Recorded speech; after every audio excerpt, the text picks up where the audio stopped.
Good evening, everybody. We're going to go ahead and call the Clovis City Council meeting to order for March 16, 2026 at 6:01 p.m. And leading us in the flag salute will be Mayor Pro Tem Diane Pierce. Please join me in saluting our flag. I pledge allegiance to the flag of the United States of America and to the republic for which it stands, one nation, under God, indivisible, with liberty and justice for all.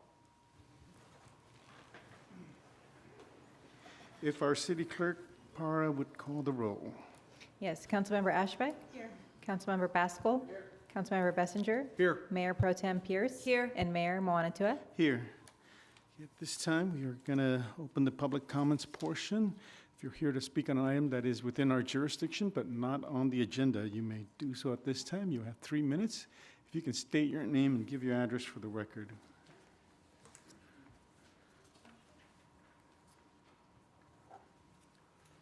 Brian Wilson, Bergen Avenue, Clovis. I'm here today to discuss our flag policy for the city of Clovis. We've got an exceptional city manager, I know that. He worked on that policy and has changed the policy to reflect what we're actually doing, because we've been in violation since 23 of our own flag policy. So the next step is I would like to, since that was one, was to change the policy to reflect what we're actually doing on our flags. The second request was that we have the city council make it policy of the city, not just an administrative memorandum. 2301 was the memorandum for that, and it was done by Holt when he was in as city manager. I'd like to see that done by city council resolution and open for public hearing, and so that the city council has that jurisdiction and not the city manager. Thank you. Thank you, Brian. Okay. Anyone else? Okay, seeing none, we're going to close the public portion. Oh, go ahead. Go ahead, Bill.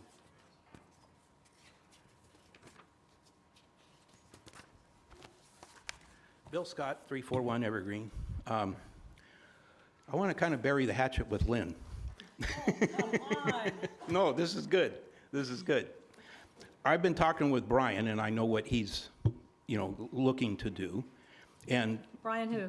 what? Oh, that Brian that just talked? Yeah. Oh, okay. Yeah. And you had brought up what you'd like to see is some kind of a program or a procedure. So you must have some idea what it was you were looking to do, and I've got some ideas. Why don't you and me get together and come up with something that will solve this?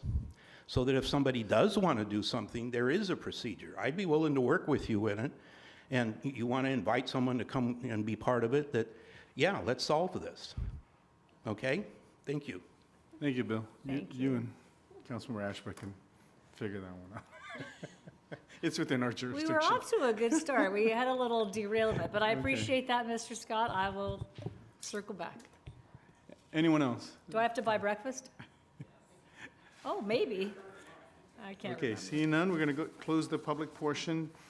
Before we move to consent, I'm just going to ask the council if we're willing to move item 13 to the after 14, just in case there are things we can just talk about the budget at the end with us. Is that okay with the council?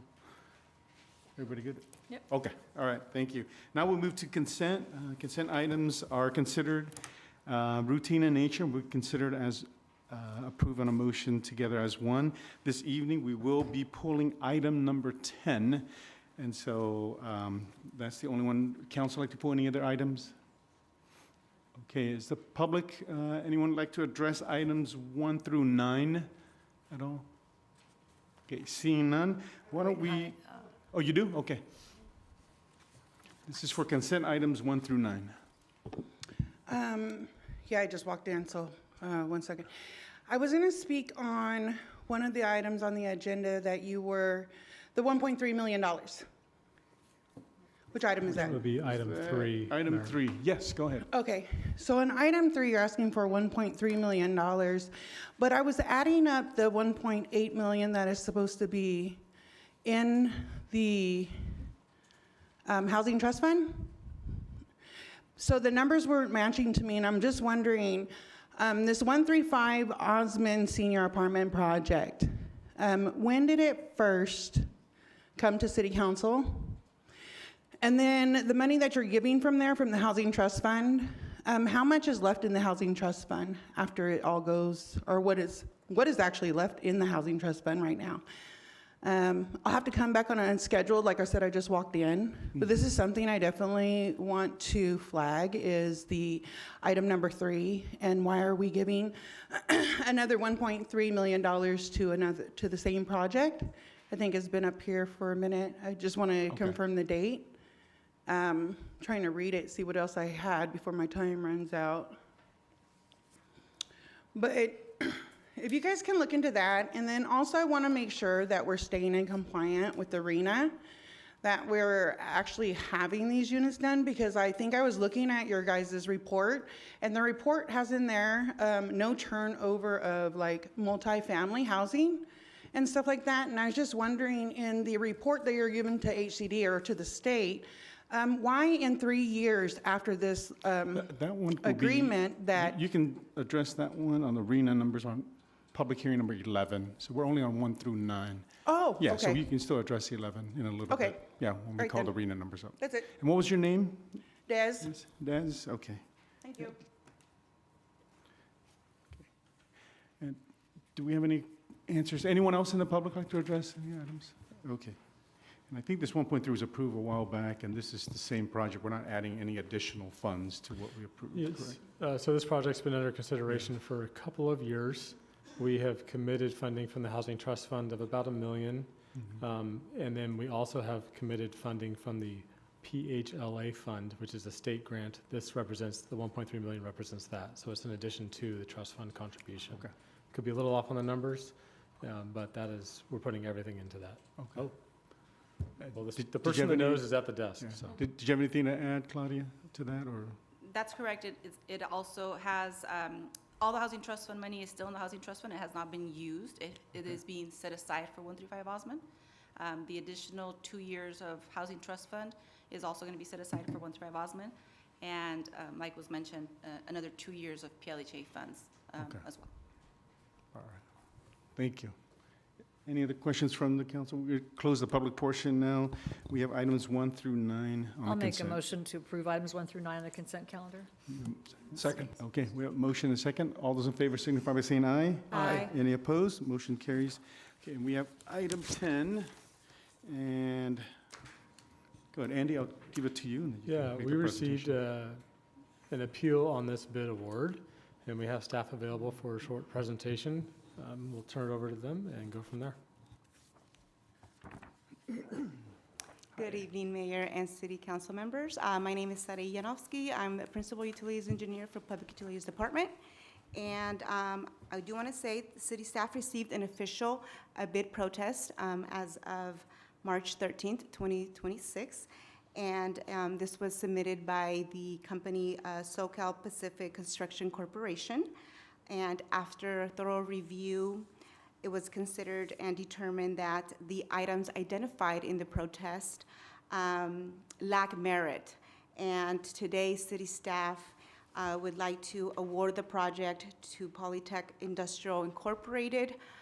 We do have a representative from the apparent low bidder, and we also have a representative from the second low bidder here in this meeting, and I am here for any questions. Okay, are there any questions of staff at this time?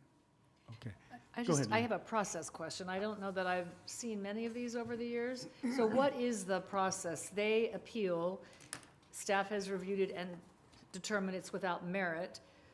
Are we acting on the item as presented? Are we going to hear people say, this is why I think it's an inappropriate bid? I guess I don't know quite what the process is from here. Yes to what I just said? Help. Scott, help her. I'll take that if that's okay. Sure. Yeah, you're absolutely right. These are somewhat rare. I mean, we've had a couple of bid protests over the years on various items. not And so the very many. process, the reason why staff asked to pull this item is because the protest came in after we had submitted the materials for the bid packet. So we didn't have the benefit of the protest at the time we prepared the staff report. However, the protest came in late on Friday. We reviewed it, staff reviewed it. We provided that also to the apparent low bidder, the one that we're recommending or staff is recommending that we award to. Okay. So that they can respond to the contentions in the bid protest. We've also done the research on that.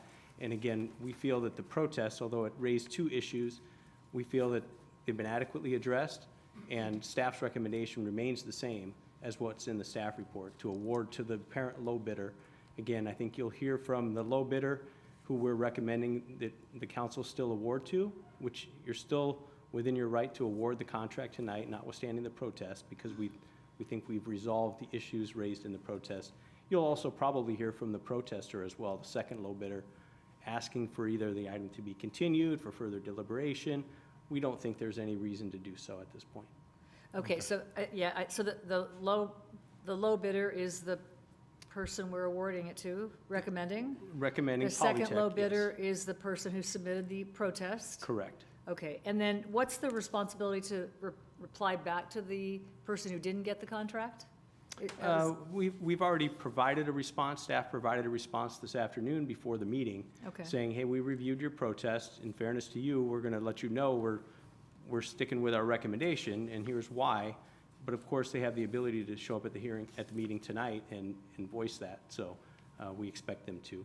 But again, based on our findings, and I think we included some material to the council members on the protest and our findings along with staff's findings, and the emails that were sent to both bidders this afternoon after we had made the determination. Okay, since we just got this tonight, it just was hard to sort of scan as I'm trying to figure out. Understood, and that's why it's pulled tonight. The recommendation has not changed, but some of the facts that had led to the recommendation have changed, so we thought it fair, obviously, for the council to know there has been an official protest. We reviewed it. We made the determination that it won't change the staff's recommendation tonight. Is it appropriate to just, I mean, it looks like can you just comment, either one of you? I mean, the protests are licensing ineligibility, that's not small, and then the false statements on bidder qualifications. I mean, and they're saying that's actually not true, so can somebody help? I mean, they can say that, but is there evidence that those are incorrect statements? I think this looks kind of serious, what they're talking about, so I want to just make sure we're careful. Yeah, absolutely, and we did take it in seriousness when it came in on Friday. And again, our research has determined that the contracting issue or the licensing issue, although on its face might look like something, it ultimately is not, based on the actual bid that was submitted by the apparent low bidder. Okay. Their C33 specialty license, the majority of the work falls within that license. There is a portion of the project that falls outside of the C33 specialty. However, as a prime contractor, or the lead contractor, if you will, on the project, they're authorized to bid on that even with the C33 specialty license, and then subcontract the additional portion of the work to an A-licensed engineering contractor, which they have done. So that was the issue raised, I think, in item 1 of the protest, was that it should really be the A contractor that's the prime or the lead, with the specialty doing the other, but the law allows it as it's being proposed here, because the majority of the work is under the C33 specialty license.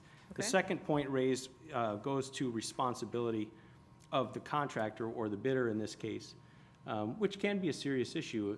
The responsibility, again, the law requires that in this context, the agency award the contract to the lowest responsible bidder, or the bidder that submits the lowest bid who is responsible. So if a bidder is not responsible, then their bid gets kicked out. But in this instance, the allegations for the lack of responsibility actually go to another issue, and I don't want to get into the weeds unless you want me to, but there's a difference. The law recognizes a distinction between the responsibility, a bidder's responsibility, trustworthiness, ability to do the project, those sorts of things, versus the responsiveness of the bid. So bid responsiveness versus bidder responsibility are two separate things. And what we found, and we had the low bidder, they may be able to speak to it again tonight, they submitted information to the city in an affidavit, sworn under oath, that they didn't have any of these responsibility issues that had been alleged in the bid protest. I see. They were, in essence, bid responsiveness issues, which really are much smaller things, like they forgot to dot an I on a bid document, or they forgot to submit something that might be required by an agency's bid document.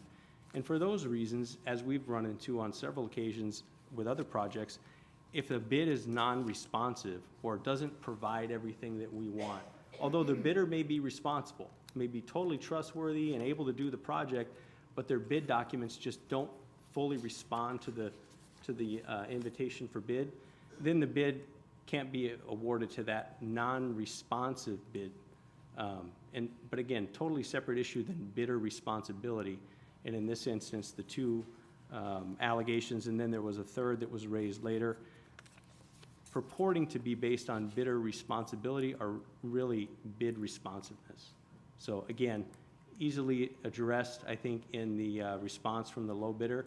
And again, doesn't change the staff's recommendation that we determine that Polytech is a responsible bidder, has submitted the lowest bid on this item, and so therefore we're recommending award to Polytech. All right, thank you. Any other questions? Okay, this time we're going to go ahead and open up the public portion. I understand that there are, who's online? Brianna, we can go to the person online first. Is it Yes, SoCal? we have Matt, who is the second lowest bidder. Okay, for SoCal Pacific Court, okay. And Matt, would you like to speak? Yes. We're just coming to you guys tonight to ask you guys to please consider holding off. So we're asking for actually one of two things: to either postpone the award to give us the appropriate time to go through the actual protest process. This has kind of been out of sorts how it's worked on this one. So we're either asking for you guys to either postpone and award at a later time or reject all bids. And the reason we're asking to reject all bids is because this job bid on, I believe it was the 3rd, and we sent out an email requesting tabulations for the bids, and we requested multiple times and did not receive them until Friday the 13th. We did not receive the parent low bidder's bid until Friday the 13th, and it did not give us the appropriate window needed to be able to go through an actual protest process where we come to you guys with, hey, XYZ is why we are saying they're not qualified, and then it gives you time to send us something back, and we have a chance to refute it. It's been really a short window, and this is typical for the public workspace to actually, as soon as a bid's opened, that is public information, and if we request it, we should be able to receive it. We were denied it, and we were denied the tabulation for multiple days. If you look in the emails, we've reached out several times, and finally, after demanding it through the California Information Act, we finally got those on Friday the 13th. We just haven't had enough time to go through this process with you guys. And we did send out a third thing today. It was brought to our attention that apparently Polytech was had a project that was awarded to another contractor as for Kern Sanitation Authority back in 2022 that went to the second bidder, Unified Field Corp Services, because they were considered non-responsible. They couldn't perform the project. And we haven't seen a response back from that. We haven't had a chance to go through that. So we're just asking for our due diligence, which we've been denied through this. Granted, Friday, once we sent our email, we started getting some information back and forth, and I do appreciate the responsiveness. But from the 3rd to the 13th, responsiveness wasn't happening. So we're asking you to please just grant us the proper amount of time to go through this channel, or reject all bids and advertise it again. Any questions of the representative from SoCal, from the council? Okay. Thank you, Matt. Anyone else here can speak on this item? No one else? Okay, we're going to go ahead and close the public portion and then bring it back to the council. Any other questions? So Scott or Sarah, I just wanted to know, what we've done has complied with our policies with regards to time and how we responded so that we are legally compliant moving forward, should the council choose to.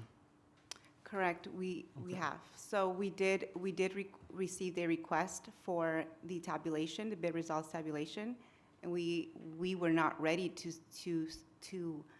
our evaluation wasn't complete, so we were not ready to issue that tabulation until March 12th on Wednesday, late Wednesday afternoon. So, and then the tabulation results were provided to a SoCal company on Friday, early Friday, March 13th. Okay. And so from Friday to today, we're good. We're Yeah, giving people enough time. In all fairness to the bidder who did protest, I think there was a little bit of confusion about the request that came in initially. I think I would suggest that we would provide the bid documents maybe a little bit earlier to allow more time to protest, but I think he had adequate time to protest. He did submit a well-worded protest. I don't think he's prejudiced here tonight if we award. Okay. He had the opportunity to protest. I don't know that 10 days is going to give him more time to comb through a bid to find more potential errors that he might raise. It was certainly enough time, although short. I will grant that, although short, they had time. They submitted a protest on Friday. They followed up even today after a full weekend of having the bid documents and submitted another basis for the protest that I think we, again, adequately addressed, or the low bidder adequately addressed. So we think there's been a fair opportunity for a protest. It's been validly considered and reviewed. And again, I think the council is well within its right tonight to award the contract as recommended. And in our protest processes, it doesn't specify, sort of like in court, where there's, okay, you have 2 weeks to reply, we have 2 weeks. It's none of that, correct? Correct. I don't Okay. think we had anything in this particular one. We don't really have a set protest process with days, but obviously we'll consider any protest whenever it's submitted. And we do try to suggest that the protest be done as early as possible. In this case, it wasn't really allowed, just given the short time. But again, I think the protest that has been submitted was a valid protest. We accepted it, reviewed it, and have addressed, I think, the issues in that protest. Okay. Councilmember Bessinger? If we don't award this bid tonight, is there some time issue here? Do we need to get this done as quickly as possible, or can this be delayed until the next meeting in April? I would recommend that we award as soon as possible because we are on a timing constraint. We would need to do this tank recoding in the spring due to possibilities of, like, if we prolong it and it goes into the summertime, we may have some issues with our water system at that point. So we do rather proceed now than at a later time. Explain again what they bid on. What exactly is this project? This is for our Tank 4 recoding project. It's going to basically recode the interior of our tank. And with the project, it will have some structural elements that will need to be sandblasted and then further either repaired or modified. We also have a halo system that will need to be redone and installed. So that's majority of the work as well that will involve. This is a surface water treatment plant tank? This is a water reservoir tank project. And where is this located? This is going to be on Toll House. Okay, all right. So it's staff opinion that if we were to delay this until the first meeting in April, we're putting ourselves in a potentially difficult situation getting this done in a timely manner and have some problems with our water storage. Correct. Councilmember Basco, you were waiting? Yeah. Were you? No. I was actually just going to make a motion to approve it. Oh, okay. You have Yeah. some If there were comments? no other questions. Yeah. No, I do Mayor have Pro Tem. one question. Has the city had the opportunity in previous projects or dealings to work with Polytech Industrial, the low bidder? Have they done work with the city before? Not that I'm aware of. And what about the protest company, SoCal Pacific? Not that I'm aware of. Lynn, did you have any more questions? How long does the project take? 60 days, 16 working days. Okay, thanks. Go ahead, Matt. I would just make a motion to go ahead and approve consent item number 10 and approve the bid award for CIP 2515 Reservoir 4 tank liner to Polytech Industrial in the amount of $817,455. Can we get a second? There's a motion, no second? No? I'll second it Okay, there's a for the second. discussion. Okay. Any further discussion? Vote? I don't like getting something at 5:35 on a council meeting night that I don't, quite frankly, understand. I think it's, I understand staff's position that this is a project that needs to start. I would have to wonder why we waited this long. I hate to be critical, but if this was a priority, we should have been dealing with this much earlier than this. But I'm just, this is a lot to digest in 30 minutes. Lynn, do you Call have for the any comments? question. No. There's a motion on the floor. There's a motion and a second on the floor. All those in favor of approving consent item number 10, signify by saying aye. Aye. Any opposed? No. Nay. 3 noes? No. Okay. So motion fails. So I'm, Okay, can we? Yeah, let's do a roll call vote on this since I think Mayor, it if I may sounded add, pretty. The reason for the tight timeline is because the irrigation canal was shut down and we needed the water in the tank to be there until it restarted. Okay. That's the reason why we have the tight window that we're working with. And so, can we just? If you'll do roll call, the record's not clear. Yeah, because I couldn't get it. But, okay, since, roll call vote. Go ahead, Brianna. Just call each one. Yeah. Okay. Councilmember Baskel? Yes. Councilmember Ashbeck? no. Mayor? Yes. Iwanata? Mayor Pro Tem Pierce? No. And Councilmember Bessinger? No. So I'll make a new motion that we, let's see, what's the verb here? What's the verb? Accept the appeal, reject the bid? Do you want to continue the item? This- Yes, but so that's what I'm going to do, continue this item? Yeah, if you want to continue Motion the to item, continue. I guess, until the Okay. next meeting, and So that I think there's- would be the next appropriate thing. There's two options. One is to reject all bids and have us start the process over. The other is to have it come back for additional consideration. I'm okay continuing it. If we can't wait till April 13th, I know you want to cancel the April 6th meeting, but we could do something special if we had to. I mean, if April 16th is, or whatever the date is, April 13th is a problem, Is it appropriate So- to see staff? I'm just. giving well, him time to Council, respond to the. So I'm hearing word that because of the tight timeline, it would be wisest to reject all bids and come back during our next window to do this with the new process, because of the length of time it would be before they could begin work. So is that my motion to reject all bids and come back? That's the request from staff, Okay. correct? And that's always an option as well for the legislative body here, the council. You can always reject all bids and just re-advertise the project, so that's within your All right, prerogative as well. I'll make a motion that we reject all bids and rebid the project. And if we need to meet sooner, we can do something else. We have 3 Mondays to go that we course. could come back if we need to do it sooner. I hear the 60-day window, but I think we should get it right before we offer the bid. So that's my motion. There's a motion. Can we get a I'll second? second. Okay. Discussion? Okay, go ahead. The reason I'm going to vote no is because the numbers are out there. People bid on No the need to numbers, rebid. and then when you rebid it, people can go, well, I could save 15 cents on a yard of pipe here and make this $3,000 cheaper, and then I just don't think it's fair to now, I would have been more comfortable if the winning or the low bidder had been here tonight to just show their face and actually had a conversation, but I think when you have sealed bids and the numbers are out there, I think it's unfair to the other parties, but that's. All right, I'll right. withdraw that motion. Okay. Who's Let me second? just, okay. You want to withdraw your Withdraw second? That's fine. Okay. I just wanted to say this, I think this is more in response to you, Councilman Bessinger, with regards to consent items. Consent items are put here because they're routine, and there are things in which staff has done routine jobs with it. I know there is a protest, but even in that protest, staff has done the compliance per our legal, per our processes.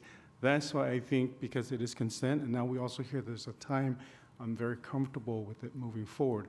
Now, if it was something which, yeah, our statute says 5 days, and we only took them 3, then okay, let's do it. But if we are operating our current procedures, I think just because it's on consent and because we got it right away, staff did their due diligence. That's why it's on a consent calendar. If there were some issues, they would have placed it on a regular hearing. So I just wanted to say that, so. If I there's would a say new motion. that's not wrong, it's just, we might not agree with the way it happened, so that, I think it's not wrong what you Yeah. said. Is there a new motion? So on I'll the make a floor? new motion that is, we bring, what is it, what's my third option? Bring it back in at the next available meeting to reconsider, or to give the, what's the bid, what's the Well, motion now? If I could, if you'll indulge me. So I certainly understand Councilman Bessinger's point about the bids being out there, but frankly, I mean, that's part of the deal if you reject all bids. That's allowed by law, and perhaps the city gets a better deal out of it because you get more competitive bids. So, although I certainly understand the concern. So if there's not a desire to reject all bids, I guess the only other option is just to continue the item. I don't know that staff's recommendation is going to change 4 weeks from now, to be honest Understand. with you. But it gives the bid that was rejected a chance to, more than a weekend to look at the data, I suppose, or I guess if he thinks he can come up with other grounds that, to demonstrate that we didn't award it correctly, right? I think that's the Correct. request. Okay, I'll do that. I'll make that May I motion. speak? Government is so great, isn't it beautiful? I'll make a motion that we continue this item and allow the rejected bid the time to review more than a weekend, I guess. And bring it back the next available Monday or a special meeting if needed. Second. Motion second. Any further discussion? Okay, can we just go ahead and just do a roll call vote, Brianna? It's just, it might be close again. Yeah. Councilmember Baskel? No. Councilmember Ashbeck? Yes. Mayor Monatua? No. Mayor Pro Tem Pierce? No. Oh, jeez. And There's Councilmember no other Bessinger? option, family. No, we can still make a motion to approve, right, Scott? It Or is failed. that failed, and can we still do it? well, How do it we failed. If you bring the wanted to motion- reconsider, motion- I guess we're still on the item, so it Motion to could be, reconsider. anything Here we could go, be I heard that reconsidered. before. Motion to Oh, for reconsider. the love of God. Can the same motion maker make a motion to reconsider? Because from what I learned, it has to be the same failed motion people. maker who made it and voted, technically, a reconsideration technically should come from one of the three voting against it. But I will say for the record, you have not yet considered a motion to reject all bids. A motion was made, I don't think it was seconded, and then it just died. Yeah. It So was seconded, but it But didn't, you, it didn't get we to a pulled it vote. we back. pulled it back We pulled because, it back. Drew, yeah. So I guess Councilmember Messenger, you can make a motion to approve. Or you. Can we reintroduce the reject all bids? Oh, yeah. Can I do that, or does someone else have to Yeah, do the that? reject all Yeah, bids is All right, still on the let's try that table. again. Yep. Okay, motion to reject all bids? Reject all bids. Second. A motion, okay, Lynn. a motion second. Okay, roll call vote. Who was the second? It was Mayor Pro Tem. Okay. Let me just get my, This isn't even the hard thing. This is worrisome. all right, you ready to keep it for me? Okay. Councilmember Baskel? Weeks and say yes to the same thing. I mean, no. Okay. Councilmember Ashbeck? Yes. Mayor Monatua? No. Mayor Pro Tem Pierce? Yes. Councilmember Baskel? Or Bessinger? Yes. Okay. So that motion passes 3-2 to reject all bids and re-advertise. So Okay. staff will take that direction. Thank you. All right, thank you. Now for the hard stuff. Okay, now we'll move to public hearings. We have item 11. Resolution approving the annual review and update to the Regional Housing Needs Zoning Overlay Zone District, including approval of a map of parcels and associated lists reflecting those parcels that qualify for development as a RHN overlay project. Marissa Parker is our associate planner. We have George and we got Lily, so the full team almost. Yes. Go ahead. Good evening, Mayor and council members. So, like you said, this is our annual update on our RHN Overlay Zone District. So we have a map and a list of sites to go over tonight, and this will probably look pretty familiar to you because every March we come back with a very similar presentation. But I will give you some background on our overlay district first. So the RHN overlay district was established back in November of 2018 as a tool for the city to help meet our regional housing needs allocation requirements, and it is included today in our 6th cycle housing element.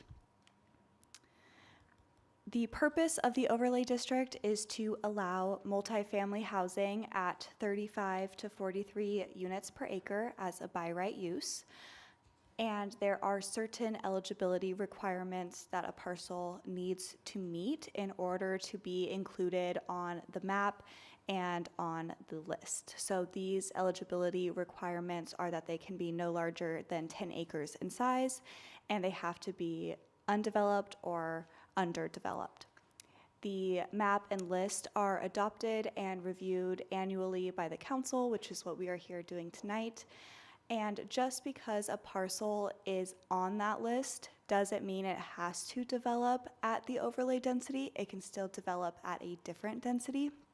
But if that is the case and it's no longer eligible, the site can be removed from the map by our Director of Planning and Development Services. We are required to hold a public meeting, and we posted a notice in the paper on February 20th. We received no comments from that, and we also held a public meeting here in the council chambers on March 3rd, and we had no attendees. Which leads us to our map. So this is actually the map from last year, from 2025. So we went into 2026 with 24 eligible sites, and staff reviewed the list, and we have determined that site 24, it's kind of hard, but it's over here, kind of hard to see, but it's circled in red. Site 24 has been subdivided for single-family residential. Therefore, it is no longer eligible to be on the map. So we have removed it, which leaves us with a total of 23 remaining sites. We also have 12 sites that are included in our 6th cycle housing element sites inventory. And these are on the screen along with their total size and their realistic units that they could be developed at. And with that, I have on the screen our 2026 map, and staff is recommending that the council adopt this map and approve our annual review and update to the list of sites. Thank you, and I'm happy to answer any questions you may have. Any questions of staff? Can you remind me, does the removal of a parcel require an addition of a parcel somewhere else to make up? It does not for this overlay district. Okay, thanks. Any other questions? So what cycle are we in right now? We're in the 6th cycle. We're still in the 6th cycle? Yes, from Okay. 2023 to 2031. 2030. Okay, thank you. It just feels like the 100th cycle. Okay. This time we'll go ahead and open the public portion. If you would like to comment on this item, you may do so at this time.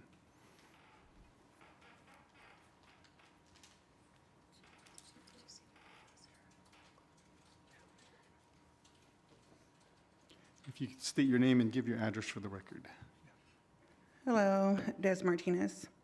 I'm going to speak on item number 11. According to the staff report, the city has identified Site 24, a 4.86 acre property, for removal from the RHNA overlay district because it now has an alternative use that is not eligible for inclusion on the RHN overlay map.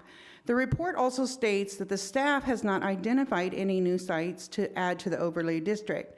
Given that the City Council originally created the RHN overlay district to address the affordable housing shortfall of 4,209 units from the city's 4th cycle of RHNA allocation, can the council explain why the city is removing the potential housing site without identifying a replacement?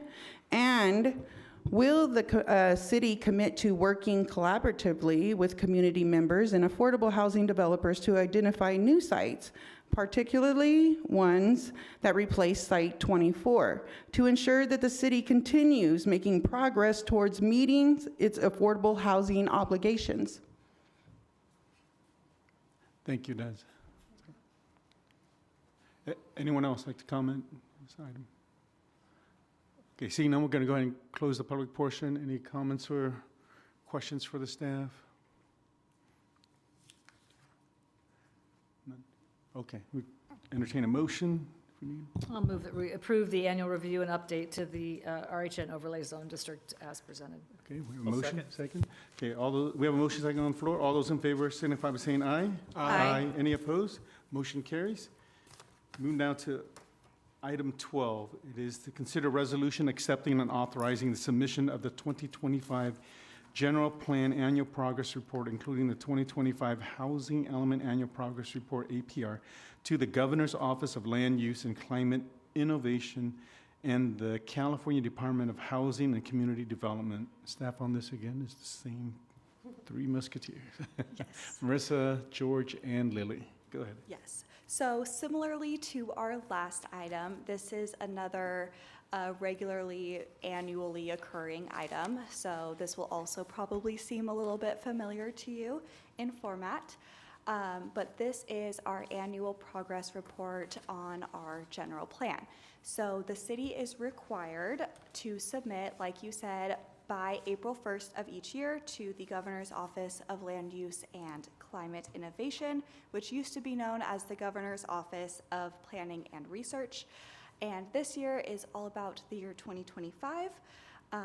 So we will also be touching on the housing element and our annual progress on that, which is a key component of our general plan. The APR is broken down into 8 different sections, the first being introduction and purpose, our implementation summary, general plan background, our amendment applications that we've received, housing element and general plan update, the major projects that we have in the queue, our housing development update, and then also our Appendix A, which is the actual progress report. On the screen, you will see 12 different general plan amendment applications that staff are currently working on. 4 of these, the first 4 on the list, we received prior to 2025, but we have continued to work on them, and the other 8 we received in 2025. As you'll see on the table, none of these have yet gone before the Planning Commission or the City Council for consideration, but we expect that by the end of 2026 or mid-27, these will all be completed.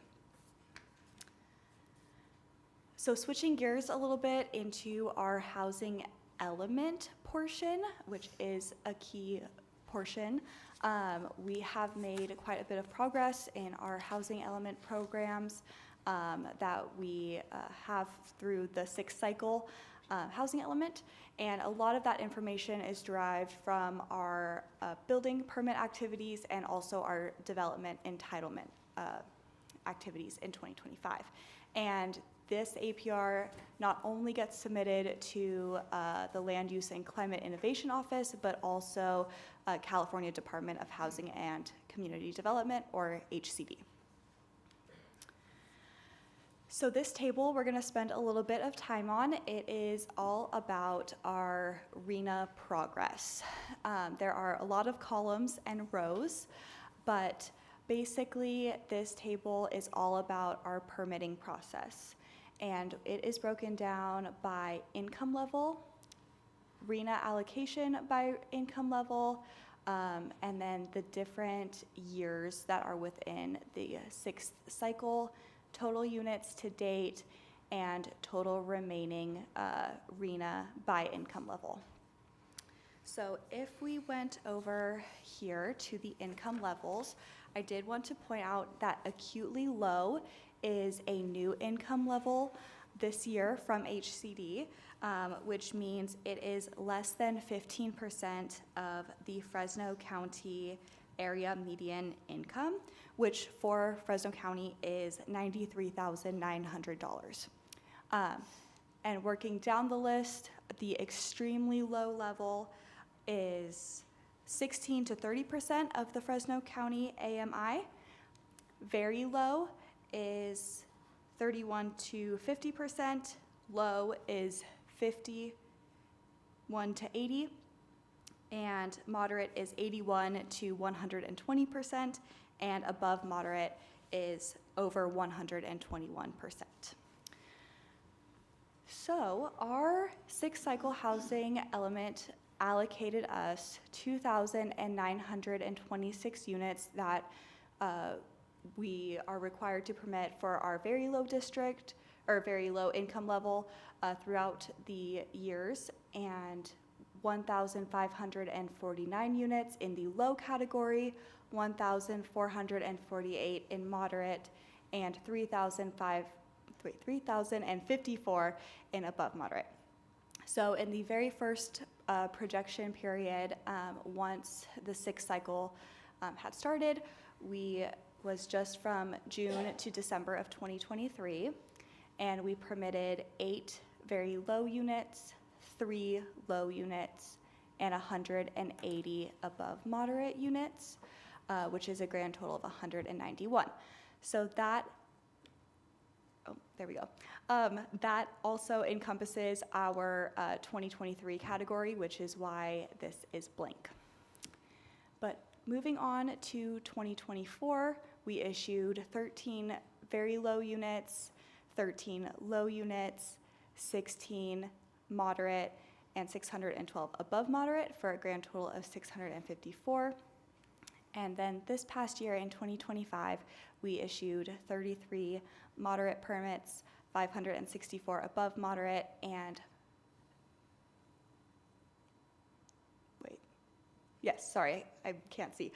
597 total units for 2025. And then over on the right-hand side, we have our total units that we have issued permits for, 21 very low, 16 low, 49 moderate, and 1,356 above moderate, which is a total of 1,442. And then in green on the far right is our total remaining RHNA, which is about 2,900 for very low, 1,500 for low, about 1,400 for moderate, and 1,700 for above moderate, which is a grand total of 7,535. And another key part of our housing element is the programs. So we have 3 different goals, 25 policies, and 29 implementation programs. The first goal is to accelerate housing production. The second is to preserve and improve the existing housing stock. And the third is to affirmatively further fair housing. So the first goal, to accelerate housing production, includes 12 different programs.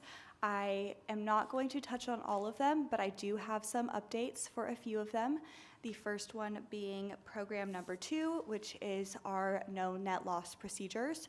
So staff has developed and implemented a tracking system for our RHNA inventory and also our RHNA responsibilities. So we will be proceeding with this on an ongoing basis to ensure we are up to date with all of our RHNA numbers. Also program number 11, which is the infill rezone program. That is wrapping up. We are tentatively targeting Planning Commission in the next month or 2, and then the council will consider it shortly thereafter. And also program 12, which is the mixed income zoning ordinance. That program development has been completed and approved by the Planning Commission back in February. So that will be coming to the council in the next few months. Our second goal of the housing element is to preserve and improve the existing housing stock. And this provides 6 different programs, and I'm going to touch on 2 of them. So the first one is preserve at-risk affordable housing. And so our housing staff has been working directly with different governmental agencies to review any of our affordable housing developments that may be at risk of becoming market rate.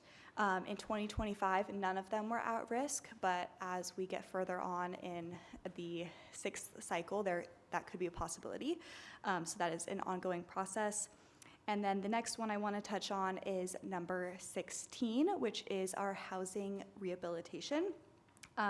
So in 2025, the city received $1.5 million in CAL program funds. And in the 2024-25 fiscal year, the city helped 7 homeowners repair their homes with that money. And lastly, program or goal H3, which is affirmatively further fair housing, includes 11 programs, and I'm going to touch on 3 of them. Program 20 is our housing choice vouchers, and our city staff is planning to host a workshop for landlords to promote the use of the housing choice vouchers in 2026. Program 21 is the analysis of impediments to fair housing. So again, the housing staff is working on a plan and analysis which targets being completed sometime in 2026. And then lastly, program number 24, which is our home buyer assistance program. And the city does administer this program funded by $415,600 in Cal Home program funds. And these funds are specifically set aside for the purchase of mobile homes by low-income residents. In 2025, there were several applications, but no one qualified for one of these for these funds by being over the income limits. So, with that, staff is recommending that the council accept and authorize the 2025 General Plan APR to submit to the Governor's Office of Land Use and Climate Innovation and the HCD. Thank you, and I'm happy to answer any questions you may have. Any questions of staff at this time? Go ahead, Lynn. Just one, do Section 8 vouchers count toward affordable housing in the community? If more Section 8 vouchers were released or administered, does that count toward our affordable I've asked or that low for income? 6 years. Say it again? I've asked that for 6 years. You have, I do recall. 7 years now. 7 years now. Okay, I forgot the answer 6 times. So unfortunately, they do not. This is intended for new development. And that restriction on how you can count them is a state law? Yes, correct. It's directly from HCD. It's intended for new development. We're projecting units that were needed for this 8-year cycle, and the city's responsibility is to ensure that we have lands available, designated, with the correct densities to accommodate these types of development. So going backwards, with existing units, no, but there is new legislation, recent legislation that may allow us to, if there are existing units that are converted to not Section 8, but deed restricted units, that we may potentially be able to count those units for up to 25% of our total responsibility when it comes to RENA. We should probably watch that, because I would be curious to know, are there more Section 8 housing vouchers today than there were 3 years ago or 5 years ago? Do we have any way to track that? Honestly, in PDS, we don't. I don't know if housing, Claudia's do you group know? does that. Sorry.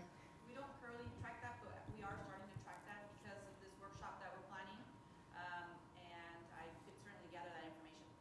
It just seems to me, I mean, if it requires a legislative fix, it seems to me if people are accessing Section 8 housing vouchers more, allowing them to afford Clovis apartment rents or housing rents, does that not accomplish your goal of getting suitable housing for low-income families? So I do think that's worth tracking a little more closely, and if it's a legislative fix, or I'm not quite sure, but it's a question probably that time has come, maybe we need to be more active in that space. Thanks, because it's silly not to get credit for it. Right. I mean, Anyway, thanks. And every year I've said, if I put my home as a Section 8, that is a new unit for someone that is affordable, and yet the state doesn't look at that at all, or if I allow my adult child to move in with me, that should be also one family off of, and I let her live below whatever the rental market is. That should also count. But yet the state only wants new homes, and yet they give us no money to build it, and they put all these restrictions on it. And so, Claudia, I think we need to be the first to go to the Housing Authority and go, give us our numbers. We're going to start tracking these. How many more new Section 8 this next year in the city of Clovis? Because there are good families here with good homes who are willing to have a Section 8 family live in their home and go, okay, that's my rental property. But for us not to reward the goodness of our citizens who do that, to reward the family who get to live in our city and be accounted for, I think it's just nonsense. And Lynn, I'm glad you agree with this, and that we need to start to count these and go to the state and go, yeah, we can't build it. No one's going to build it. But we can allow affordable units here, and we are allowing affordable units here.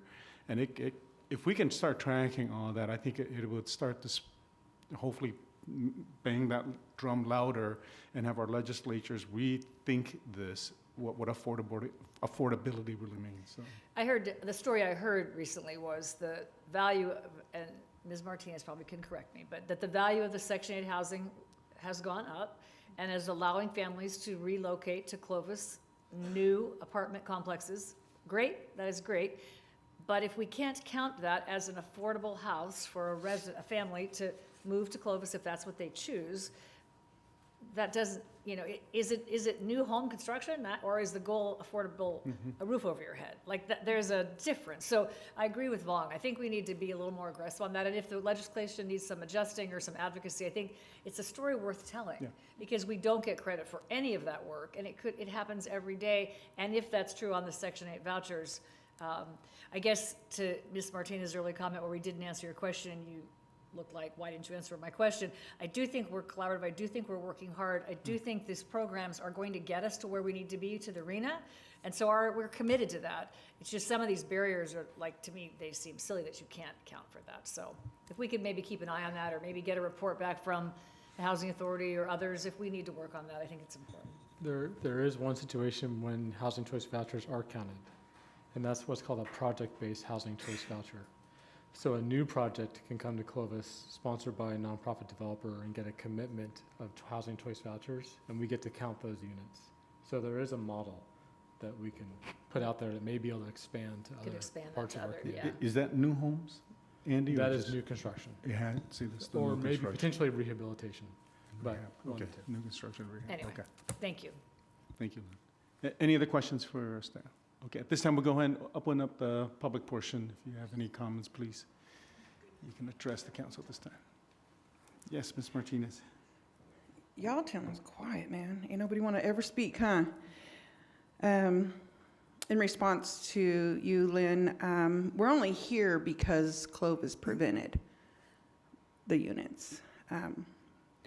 So we're now 3 years into the current housing planning period, yet according to the information provided, the city has not permitted or entitled any multifamily housing projects, meaning developments of 2 units or more. At the same time, the city has permitted and entitled several hundred single-family homes. Under the city's 2023-2031 regional housing needs allocation, Clovis has an obligation to plan for 2,926 very low-income units and 1,549 low-income units. Those numbers represent thousands of families, seniors, and workers who are struggling to find housing that they can actually afford. From my own experience working closely with individuals and families living paycheck to paycheck or who have already fallen into homelessness, I can tell you that the need for housing at these income levels is very urgent and very real. So my question to you is, why has the city been able to approve hundreds of single-family homes during this period, yet no multifamily housing projects that would help meet the very low and low-income RHNA requirements? What specific actions will the city take in the coming year to begin permitting and entitling multifamily affordable housing projects that meet the very low and low-income categories of the city's RH&A obligations? Because meeting the RH&A goals requires planning for housing at all income levels, not just market rate and single families. Also, according to the report, the city indicates that the mixed income zoning ordinance, or MIZO, would be adopted in early 2026. However, the city previously committed to adopting this ordinance in February 28th of 2025 as a part of the housing element implementation. The Planning Commission has now approved the MIZO as of February 24, 2026, so I would strongly encourage the City Council to move quickly to adopt this ordinance as soon as possible, especially since we are already nearing the end of the first quarter of 2026. I also want to highlight that we are now, oh, I already brought that part up. So yeah, that's about what I have so far. And also, in addition to building new affordable housing, it's important to protect affordable housing that is at risk. I think I read in your report that you guys currently have about 3 complexes here, over 1,000 units combined together that are at risk. So that would actually lower the affordable housing units. So I'm concerned about that also, and if you can give us an update on the at-risk affordable housing complexes that you do have here in Clovis, California. Thank you. Thank you. I know that that's not part of the numbers reported, but any comments on regarding the current numbers at all, Andy? Those sort of maybe the deed restricted ones, huh? Yeah, so those are focused on projects that have had public investment in the past, or deed restricted, and they have timeframes where they expire. We actively pursue talking to the owners and the financing structures to try and continue those, or look at other financing methods that they can continue that. In the end, it is that property owner's decision on to continue that financing, but we encourage it and try to bring partners to the table to make it happen. Okay. All right. Anyone else here to speak on this item? Good, Mr. Trevino.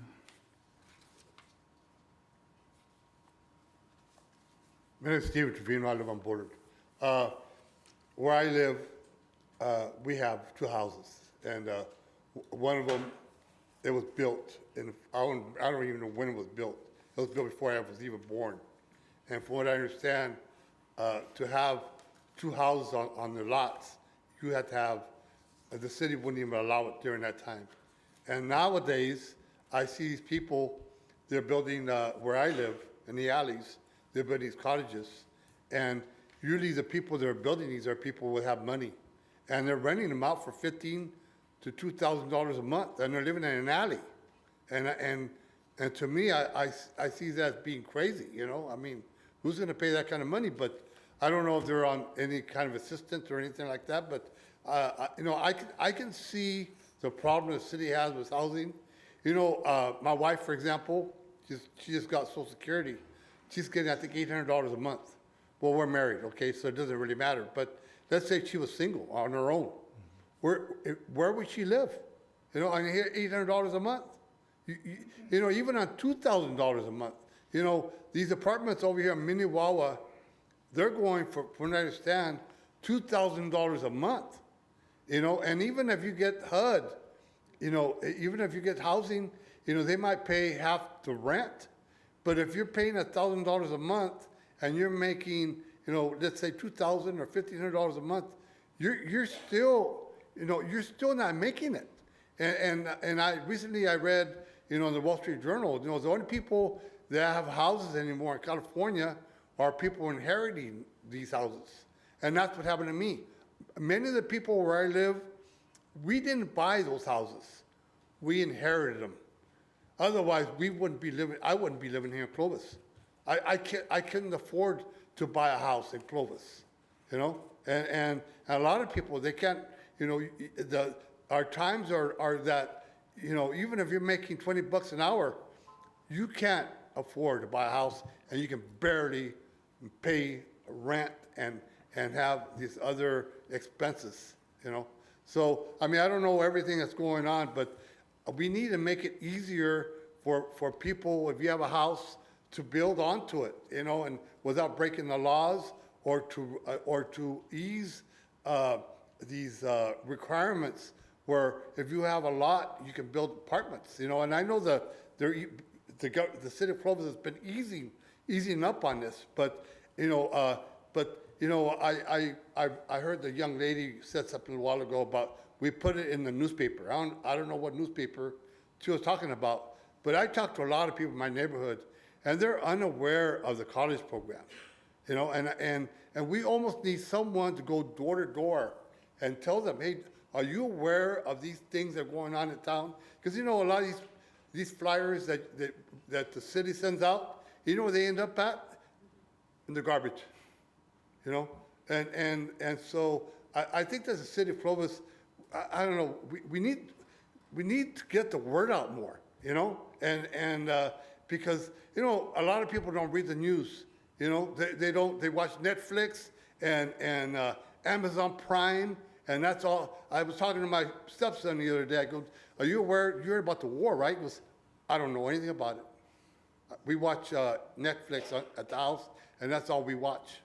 So a lot of people just aren't aware of what is going on anymore. So anyways, thank you. Thank you, Mr. Trevino. Anyone else address the council? Okay. All right, we're going to close the public portion, and I just wanted to say that the city does not build any affordable homes. We don't have any funds for that. And this council has not rejected any application that has come to this council for any affordable home. So if it comes, the council is ready to support any investor who would like to do that. And so I just wanted to say that, and we have not stopped, and we researched many, and we are probably the most forward in the programs, in this rezone, in the meso, all that. And so we are probably the most forward in the Central Valley with regards to making Clovis affordable and allowing affordable units to come to this town. So, but we're just ready for it. Any other comments or questions? Go ahead, Diane. Yeah, I just wanted to kind of echo what you said there, and that is the whole exercise that we do here is for planning purposes. We make sure that we have areas in our sphere and in our city limits that are zoned to allow for someone who wants to come and offer a development of that density and that type. And the reason that isn't happening is because no one's coming forward to build those projects. And yet we do have people who are coming forward to build single-family homes, and per our allocations, that is what we permit, and those developments actually happen. So it has nothing to do with the city itself as far as the developments that come forward. We can't make a developer do something that doesn't pencil out. And I also think that in terms of the affordability thing, probably every year when this comes forward, I make a comment similar to this.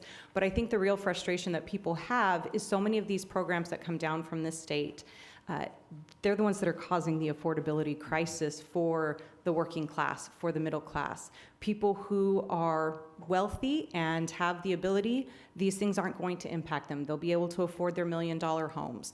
The people who are going to receive the subsidies and the vouchers or whatever that might be, they're going to have that assistance. It's all the people working in the middle that are going to get pinched out and are going to have those costs go up and go up and go up because of these regulations and these programs that come down from the state. So they're exacerbating their own problem, and they think we should come around and fix it for them, but that's not realistic, and that's not what the people want us to be doing. It would be nice if they recognized that and started addressing the problem from Sacramento, rather than continuing to ask us to do things that we have no money to do.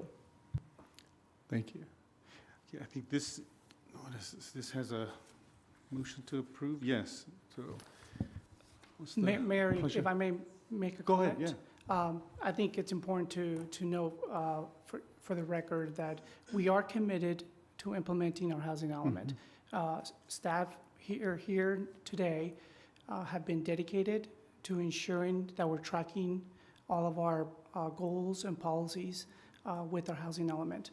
I think it's important to make a distinction as to, there's a difference between the regional housing needs allocations that is in our housing element and the RHNA overlay. They're two different programs. Yeah. So the overlay, even though we have that program to promote and encourage more multifamily, if it's built something other than that, we're not required to replace those units for the overlay.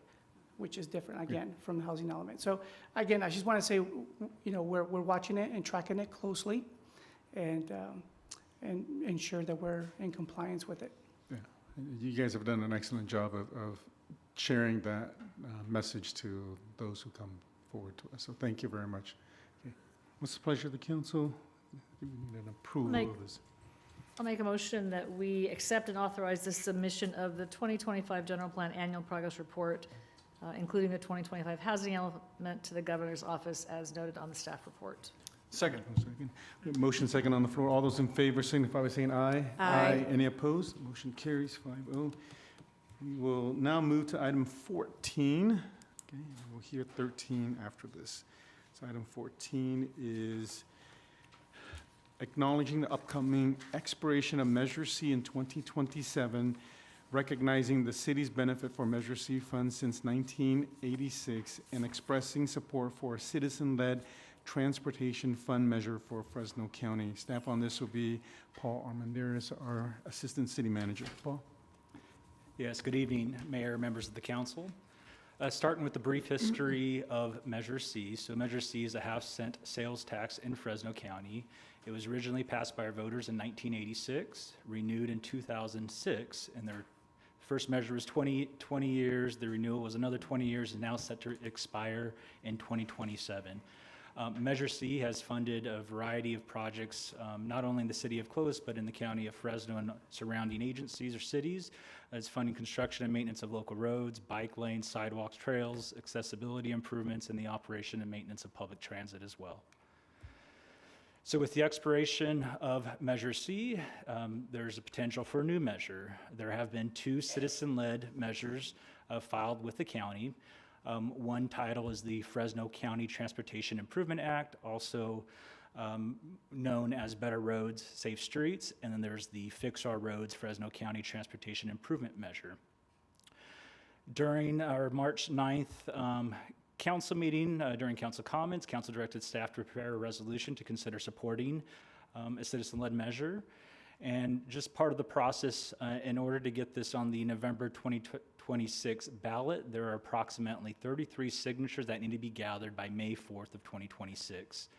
I will note that James Coos, the Fresno County Clerk, is also in audience if there are any questions regarding the process of getting either measure on the ballot.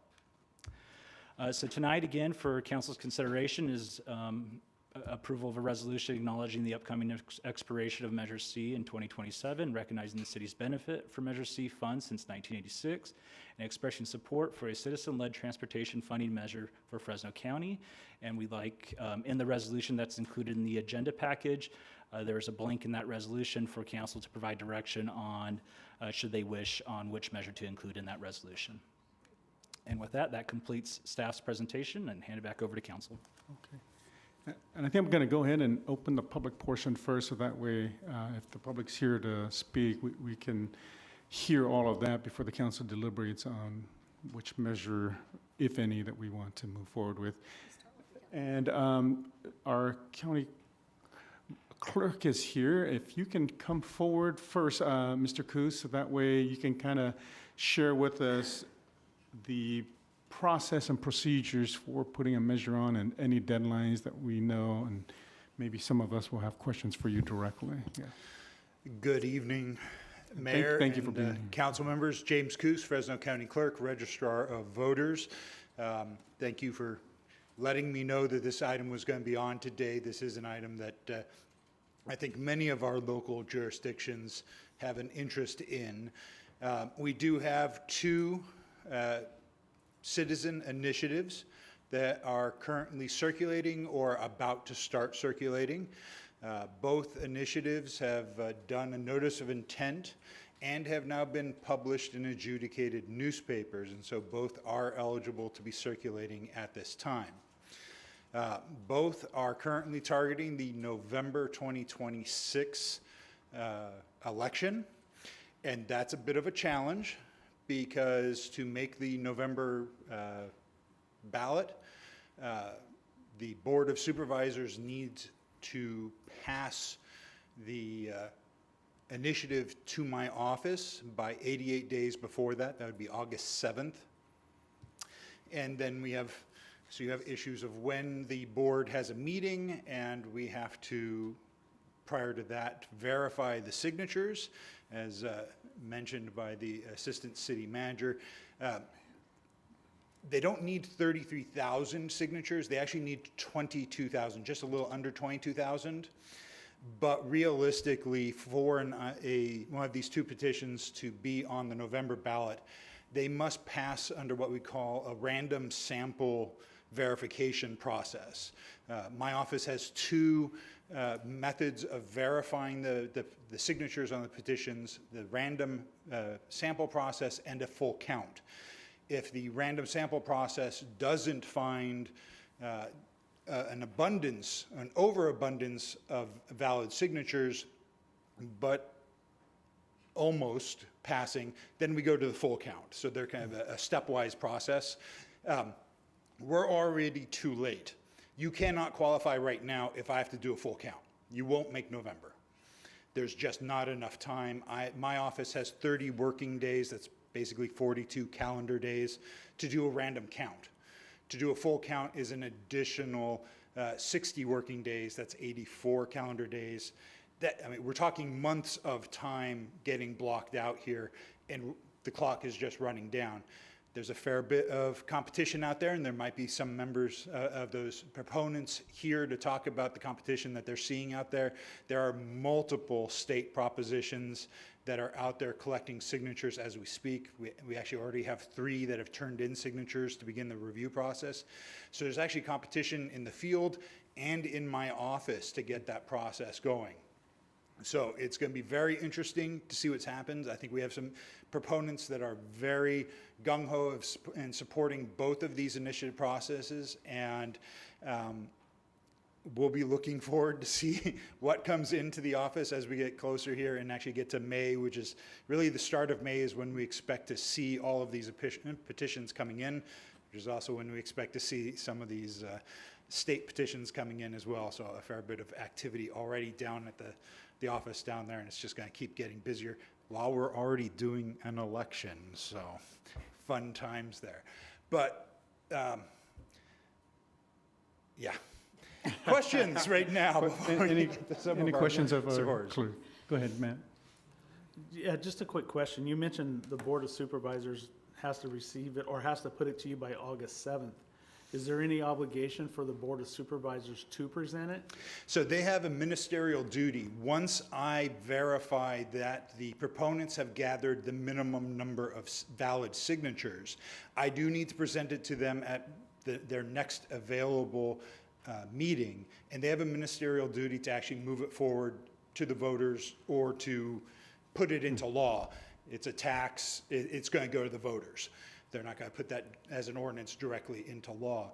They're going to give the people a chance to have their say in the process. They do have an opportunity to do a 30-day review that actually applies, whether it be a county initiative or a city initiative. You have the opportunity to do a review on what the impact would be, but that's a 30-day report period. And then they, again, need to provide that measure to my office to be on the next available scheduled election. They can call a special election. A countywide special election is a major undertaking and a significant cost. So if they asked for a 30-day review prior to August 7th and it went past August 7th, then it wouldn't make the ballot? Correct. It would make the ballot, but not the November ballot. So it would be scheduled at that point for the March 2028 ballot. Okay. Good. Lynn, go ahead. Just stay on that for just a second. Do they, if they receive the item, do they have an obligation to act on it, or can they? They must. They have a ministerial duty once that I have certified that the valid number of signatures is sufficient to take one of two actions. Put it into law right away, or give it to the people to vote on. Okay, so that is their action to be required, okay. Yes. Okay, so just so I'm clear, you said that both measures have met the proof of publication.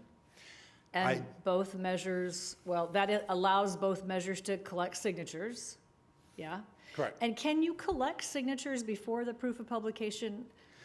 So in I'm the always a- law, I'm- you must publish the notice of intent and the title and summary provided by county council prior to circulating your petitions. Okay, And we ask to have proof of publication right away so that we have a very clear record there for when we receive those petitions, that there's no question that any signatures are prior to that publication point. That way we've got a good, clear starting point okay. when we do our verification process. Okay, I wasn't sure. And again, say the dates for me one more time. So we don't have time to do a full count under any circumstance. So what's the date again? Is it May 4th? Right now, May 4th is what I was putting out as the suggested Okay, final okay. date for the proponents to get that in. Got it. I have 30 working days to do a random sample. And we have had state or county-wide initiatives in the last 4-6 years. We were able to turn around much quicker than those 30 working days, which is why I brought up the level of competition in the field and in my office right now. Yeah. It is very unlikely that we would be able, we could get it at 28 days or something, but I can't promise anything less than 30. Yeah, no, that makes sense. All right, thank you. Appreciate that. Thanks for being here too, by the way. Any other questions for Mr. Coos? Mr. Coos, with regards to funding, do they file with you? Are they filing straight with the FPPC? And then do those documents come to you at all?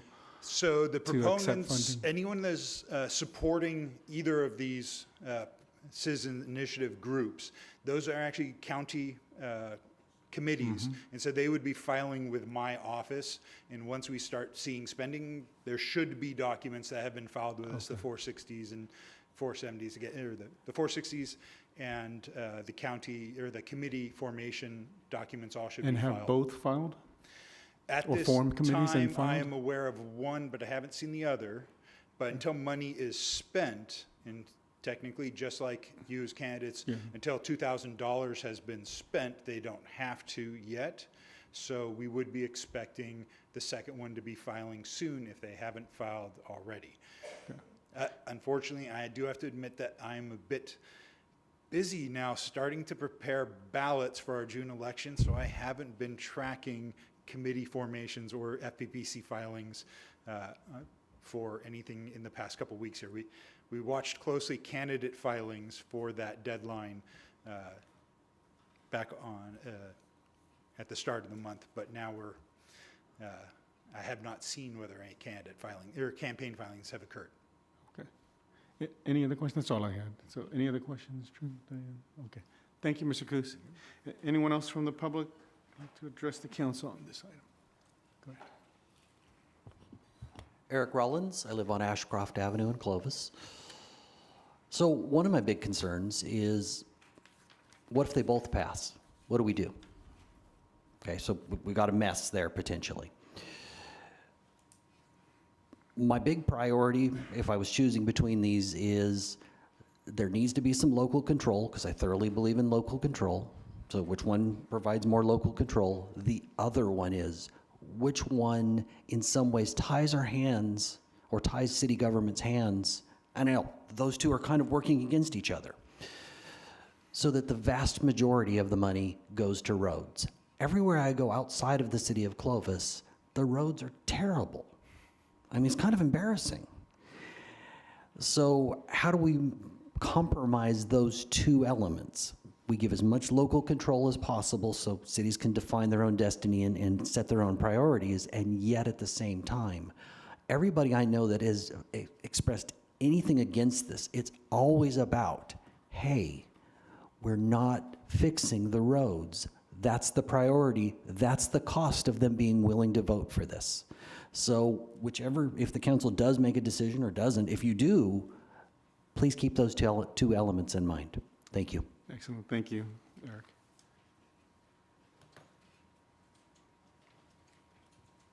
And I think the question too, if whether both passed, Mr. Coos, can you verify?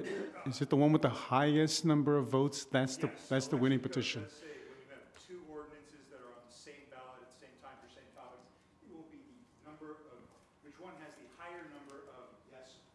Okay, so that, yeah, I think that's a question we all have. Thank you, Mr. Cruz.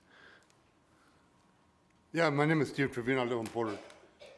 You know, when it comes to these measures, my problem that I have with all this is everybody has a different opinion on where the money should be spent. And I've been in here 100 times. Well, I don't know I don't know how many times, but anyways, I've been in here many times complaining about bike lanes and the width of the sidewalks. Even just a little while ago, I was walking over here, and this young girl came behind me in a scooter, and the sidewalk is maybe 3 feet wide, you know, and so you know, of course, I moved over as much as I could, but I still see these kids riding on the streets, and you know, a couple of years ago, Councilman Bessinger, I saw him on Facebook, and he was with Joe Flores, the former mayor, and they were in Europe. You know, and you go to other countries, and they have streets. I've never been to Europe, okay? Someday. But anyways, they have streets where they're dedicated to people on bikes and people walking. Same with Mexico City. They're famous for that, for having streets. They're only for riding horses and for people walking and riding horse and on foot and on bicycles. And now we're having a lot of people riding e-bikes. And so these people, these politicians, people are making these decisions. That's where I see the problem. We need more bike paths. We need, like for example, here in Clovis, we have the bike path that goes north and south. We need a major one that goes from east to west, so that if you want to ride your bike, if you can ride your bike without the danger of being run over by a car. So anyway, thank you. Thank you, Mr. Trevino.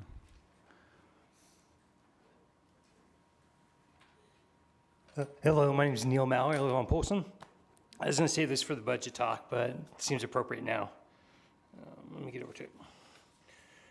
Over the past year, the city has significantly increased spending on employees and compensation, largely supported by Measure Y, with the goal of improving public safety. I would encourage the council to look more broadly at public safety means. In my experience, one of the most dangerous aspects of living in Clovis is navigating the city outside of a car. I enjoy walking and biking, but incomplete routes and disconnected paths create a real hazard and navigation issues. Investing in safer streets, connected bike routes, and pedestrian infrastructure have a greater long-term public safety impact than adding more employees or equipment.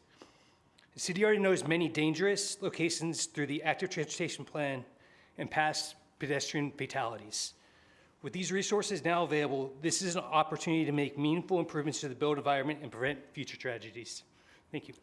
Thank you.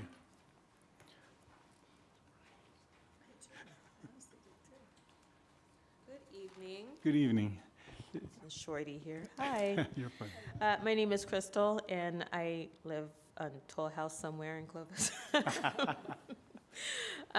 So I didn't intend on speaking tonight for once, but I wanted to piggyback on what the previous gentlemen were speaking, as some of you probably know that I travel by e-bike. It's parked right outside, in fact. And I have to say, Clovis is probably more dangerous for me to ride than in major cities, San Diego, San Francisco, even in Phoenix. And as the gentleman was saying, the incomplete paths are very dangerous, you know, and for those of us on e-bikes, and e-bike riders are increasing. They're going to increase because I'm sure with the gas prices toppling up, what, $8 in some areas? And we've seen an increase of e-bike riders in the last few years. I became a rider in 2019, and I thought I was the only one. Well, now we're all over the place, right?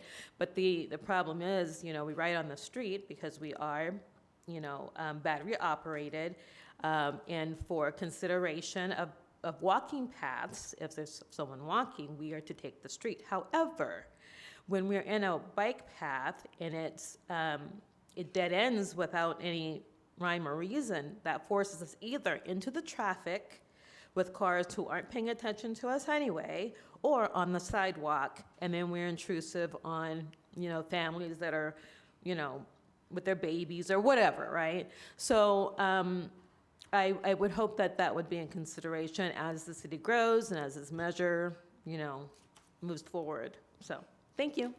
Thank you very much, Crystal. Anyone else? Hi, I'm Jenny Kren. I live on Bullard. And one of the things I think that we really need to keep in mind about these measures, about the whole transportation issue and such. I mean, I've heard comments about we need to have more bike lanes or whatever, or we need to focus mostly on potholes. We also have to remember that this is a county issue, and it's not just Clovis and what we're going to have. There's a real need for public transportation that goes from the rural communities to the cities, and we have. I was listening to somebody talking about how getting the public transportation. It was one of the trustees for the state center, about how once they had transportation from the rural community to the community colleges, the kids were enrolling, that they couldn't enroll in college because they couldn't get to college. And so there's a lot of change happening. We need to be looking at what's most flexible for the county, not just what people, what works for a few of us here in Clovis. So I'm just encouraging a broader look at the issue. Thank you, Jenny.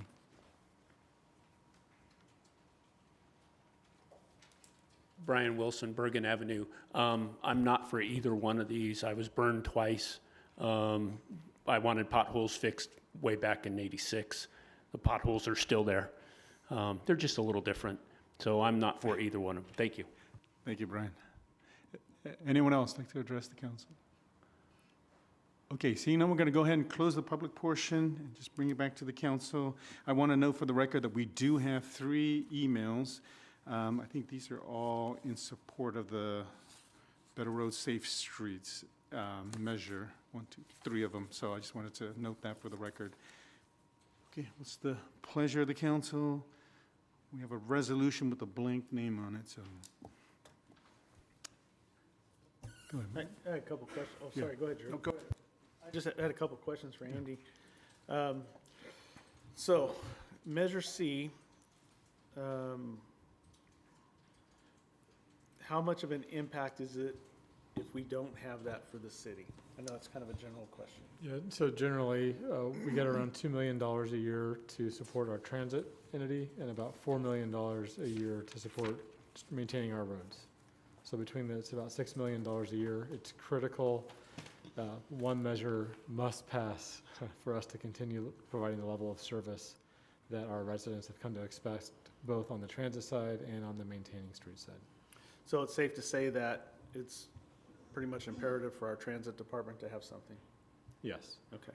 So in looking through the 2 different measures, one of them guarantees 10% to Clovis Transit out of the funds set aside for transit, and the other one was 1.79% for Clovis Transit. What is the difference there? Is there some leeway that the 1.79 I'm not seeing? So I think on a dollar basis, we currently get 2 million. The measure that is a higher percentage would move up to about 4 million. Paul, correct me if I'm wrong. And the measure that basically maintains us at slightly less than 2 million. Okay. And it's 10% of the total. It's 2.5% for Clovis Transit on one, and then 1.79% on the other. Okay. When it actually. The overall total number. Exactly. Okay. And we're currently at about. So it was just broken down that 10% of that total funds. Exactly. Yeah. Okay. That were put into there. Okay, what else do I have here for questions? Does either distinguish helping with trails? Is there one that provides money for trails and one that doesn't, or do they both provide funding to repair trails? They both provide funding for trails. Okay.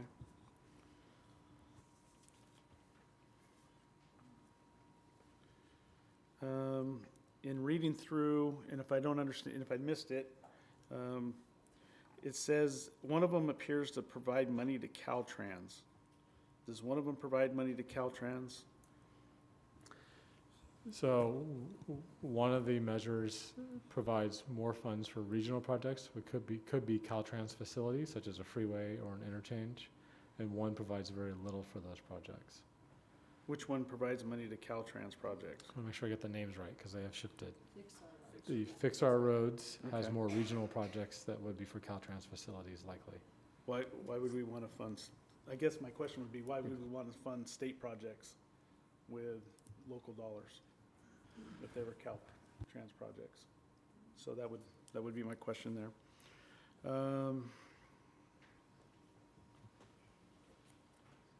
I think that's all I have for right now. Okay. Thank you, Matt.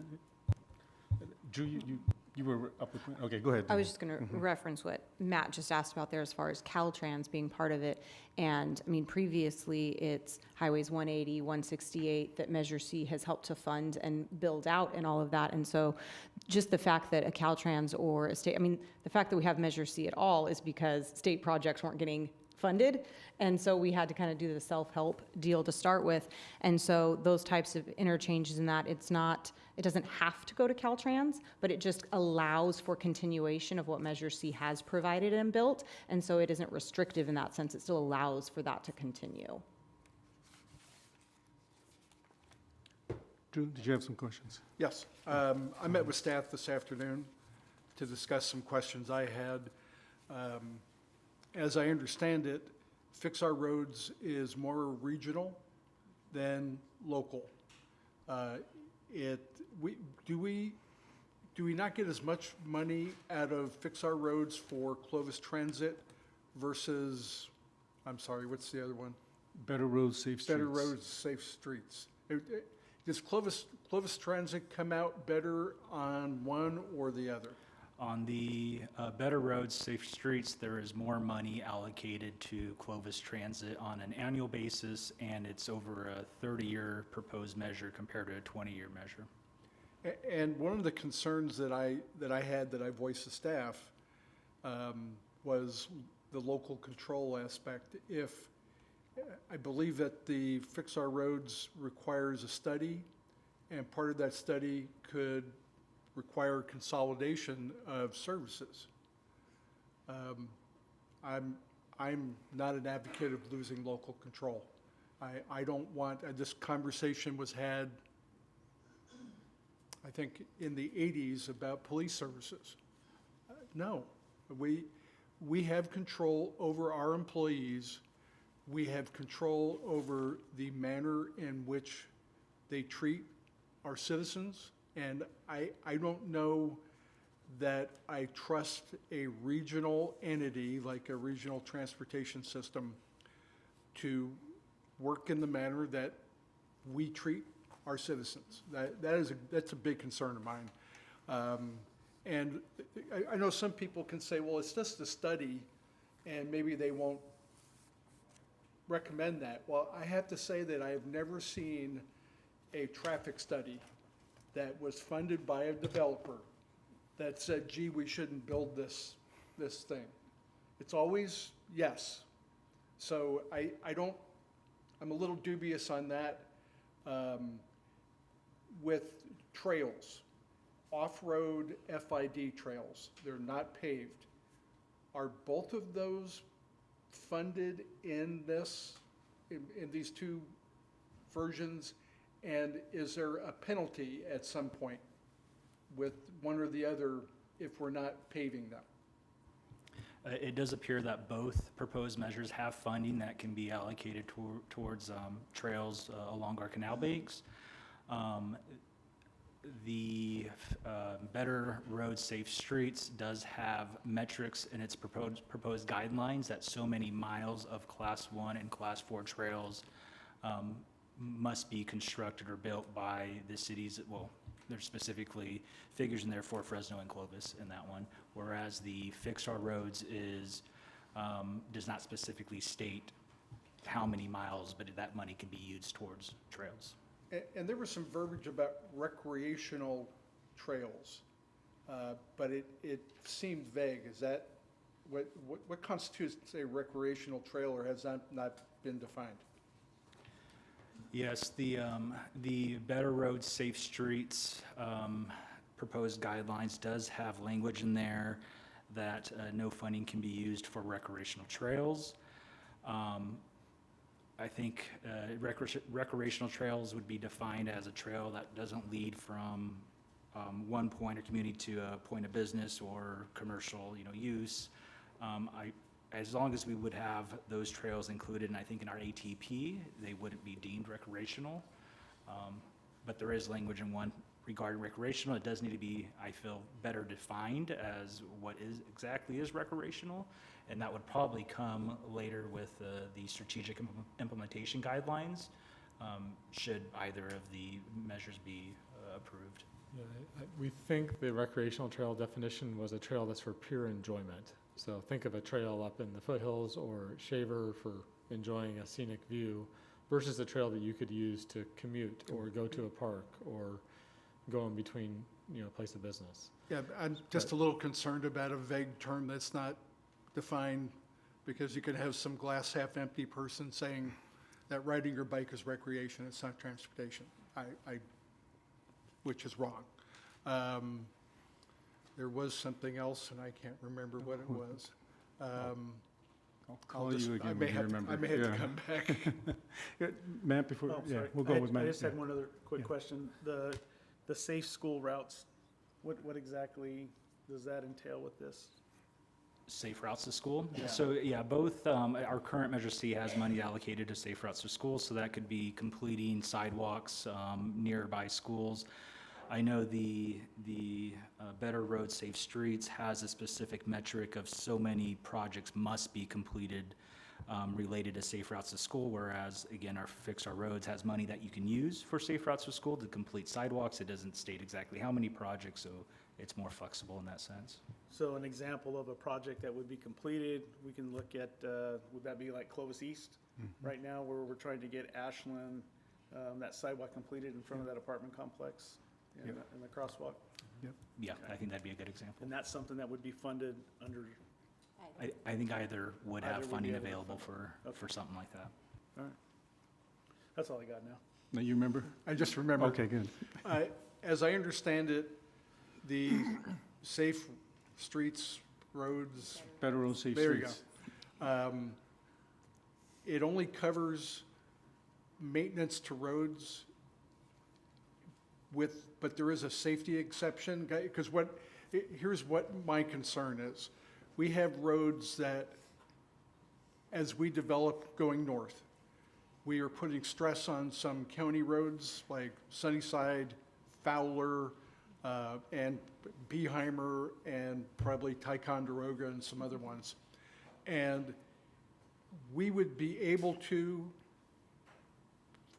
in the name of safety, cooperate with the county to fix, we wouldn't be able to pave we couldn't make Fowler a 4-lane road, but we could improve the 2-lane road as is and maybe put in turning areas so that we don't have rear ends. Would that be accurate? The Better Road, Safe Streets has language in there that funding cannot be used for capacity increasing projects unless a variety of metrics are met. So as you had mentioned, as long as there's a study that shows that a safety issue is being addressed, we feel that funding, or it appears through the guidelines, that funding could be used to address those issues and concerns. And the Fix Our Roads has tiered plans, and it's fairly extensive. I don't recall seeing any items regarding some of the county roads that we put stress on as part of their Tier 1 program, unless somebody could correct me. Yeah, the Fix Our Roads, so there's the local pot of local monies that can be used, that's flexible, but then there's the regional pot, and with the Fix Our Roads guidelines, there's a list of Tier 1 projects included on that. The roads that you just had mentioned don't appear to be included in that Tier 1 list. There are other segments, but not the one specifically that you had mentioned out in the county rural areas. I remembered everything. Thank you. Good.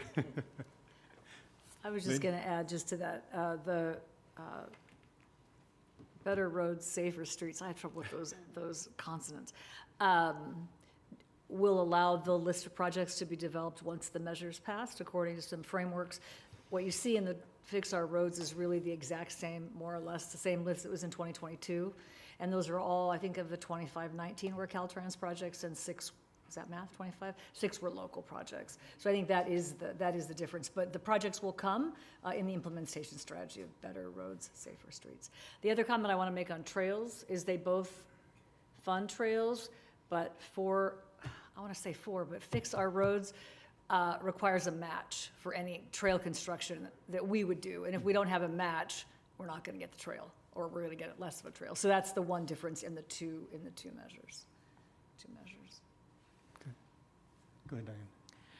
Yeah, I think I'm the only one up here who is a proponent for Fix Our Roads. So in the interest of just kind of trying to offer that perspective to some of my colleagues' questions and comments, Drew, the issue on transportation, I too agree with you that consolidation is not something that should be required.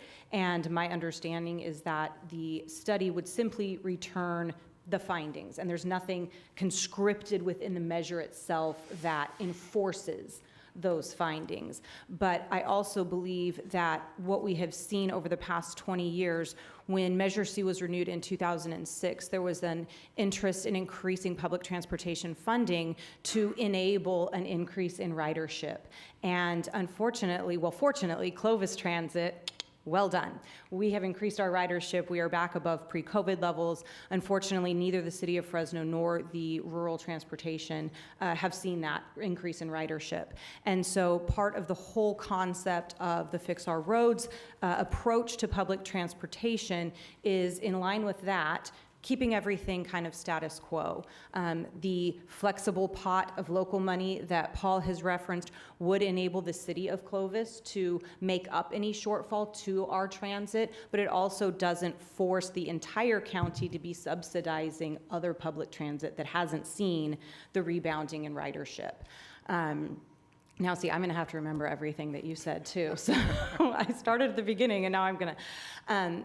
But also the study itself, the concept there is, if all we're looking at doing is getting people around the county or even around our jurisdiction, our cities and that, on buses, you know as well as anyone up here the difficulty that the state of California is putting on public transit in general with things like zero-emission vehicles. And so the idea of reimagining transit just opens the box to say, are there arenas, are there areas that we haven't really considered that would help us get people around this county in a more efficient manner than these systems that we've been using that don't have the ridership to necessitate an increase in funding, et cetera, et cetera. So that's my perspective on the public transit part. We've always agreed, specifically here in Clovis, that the people we serve with our public transit that's so important. It's our seniors, it's people who really rely on that for essential service. And so the ability to continue providing that is critical. And but at the same time, I've said it before, so I'll say it again. The other, Lynn, if you can't figure out the name of it, how am I supposed to? Consonants are not my friend. Right. The fact that there's so much money going to public transit for the Fresno County Transportation Improvement Act. What you really find out is that the entire county, all of the money that comes into this measure from the entire county, for every $5.50 that comes in, about $1 of that goes to the city of Fresno's public buses. They don't have the ridership. Why should we ask the entire county to subsidize their public transit system? That's my kind of, again, I want the flexibility, I want the local control. That's why I love the idea that there is what I call the accounts with Fix Our Roads that allows, whether it's Selma, whether it's Huron, whether it's an unincorporated area, to address their own unique needs. The idea that recreational trails that would be up in the foothills, that would purely be recreational, that somewhere up in the foothills, they don't even have the option to do that because we've decided, or, whoever put this measure together decides that they shouldn't be able to do that. I'm not down with that. I think the flexibility of the different jurisdictions to be able to set their own priorities and to have that flexibility to address these things, to not be subsidizing the city of Fresno's public transportation system, all of those things to me kind of separate these out and cause me to, at least at my first looking at everything, to say, I kind of like this Fix Our Roads thing. I like the local control. I like the flexibility. I like maintaining transit without predicting so far into the future in such a volatile arena. I also really think the first two iterations of Measure C, the initial one in 1986, the renewal in 2006, both being 20-year measures, particularly again with the uncertainty of what's coming before us, looking and trying to set us up for something for 30 years, it just doesn't seem like the way to go. 20 years has worked. We've seen what it's done. Maybe it didn't fix all of Mr. Wilson's potholes, but at least it has been what it was intended to be, and 20 years I think makes more sense, again, particularly with the uncertainties that we face. Was there anything else? Not that I need to say anything else, but so those are kind of some of the things that I've seen come about. I also really have to say that I've been incredibly disappointed with the process that brought us to this place, and I think that's where we see a lot of the public angst about how we got here, because we have trusted our Council of Governments, which is the 15 mayors of our cities, a representative from the County Board of Supervisors, to kind of oversee this, and they had a steering committee. The city of Clovis had a member on that committee that we appointed, Adam Holt, and the process that went through the steering committee ultimately couldn't even get something that the COG process could complete. And so I just think that's a big part of this too. And when we see the public coming forward and saying, I'm against all of it, I think there's a lot of the process and procedure that went through that has caused people to have a lot of hesitation and gives them a lot of pause about it too. My question with regards to the process is, you guys sent me. So what out of the product is wrong with the product? I mean, what is wrong with what the process developed? Because I think that process was approved unanimously by all 16 members. Say, we will not sit on this committee. So everyone voted for it, including me. And we said we would allow public members to go on. That's why we incorporated our own Clovis representative onto it. So I keep hearing that in the public going, it was hijacked, it was hijacked. I keep going, show me in the paper where did they hijack? What number? Because it still has to come a number. And so until you say it, you just can't call people names and go, oh, that's a winning argument. No, what number is it that produced something in which this city cannot live with? Because in every meeting that I've been in, so we allow the steering committee to meet and it brings it back. And then I meet with our staff and I say, here it is, here's the latest. What can we not live with? Amy, Paul, Andy. Every time we went to the process and said, hey, you say here, and to your point, Drew, this road, it can't be new construction. You get 5% new construction automatically. But if it's for safety, so we'll just talk about the radio towers, okay? The radio towers are alluvial. If you complete the street, because it's a safety, you can use it. And you know what you could build? The sidewalk and the bike lane. Okay, so you can do that. In other words, right here on Sunnyside, in front of you, Mr. Trevino, we could have used it. Over there, Safe Streets, we can build the sidewalk itself. The new measure, which didn't talk to anyone, just said, boom, here it is. We don't like the other one, here. Our measure talked to thousands and thousands of people. And then it goes, okay, what is it that you need? We can now do a project, a sidewalk, okay, completing a sidewalk without any issues. Now, with regards to the consolidation, well, let me address just with regards to what happened. When it came back, the simple math was this: 16% regional. So instead of going regional, we did that 40 years. All the mayors and the steering committee said, let's just move that. Don't touch anything else. Let's just move that to cities. You control it now. And the majority of the mayors said, that sounds good. We've done regional for 40 years, and so now let's just move it over.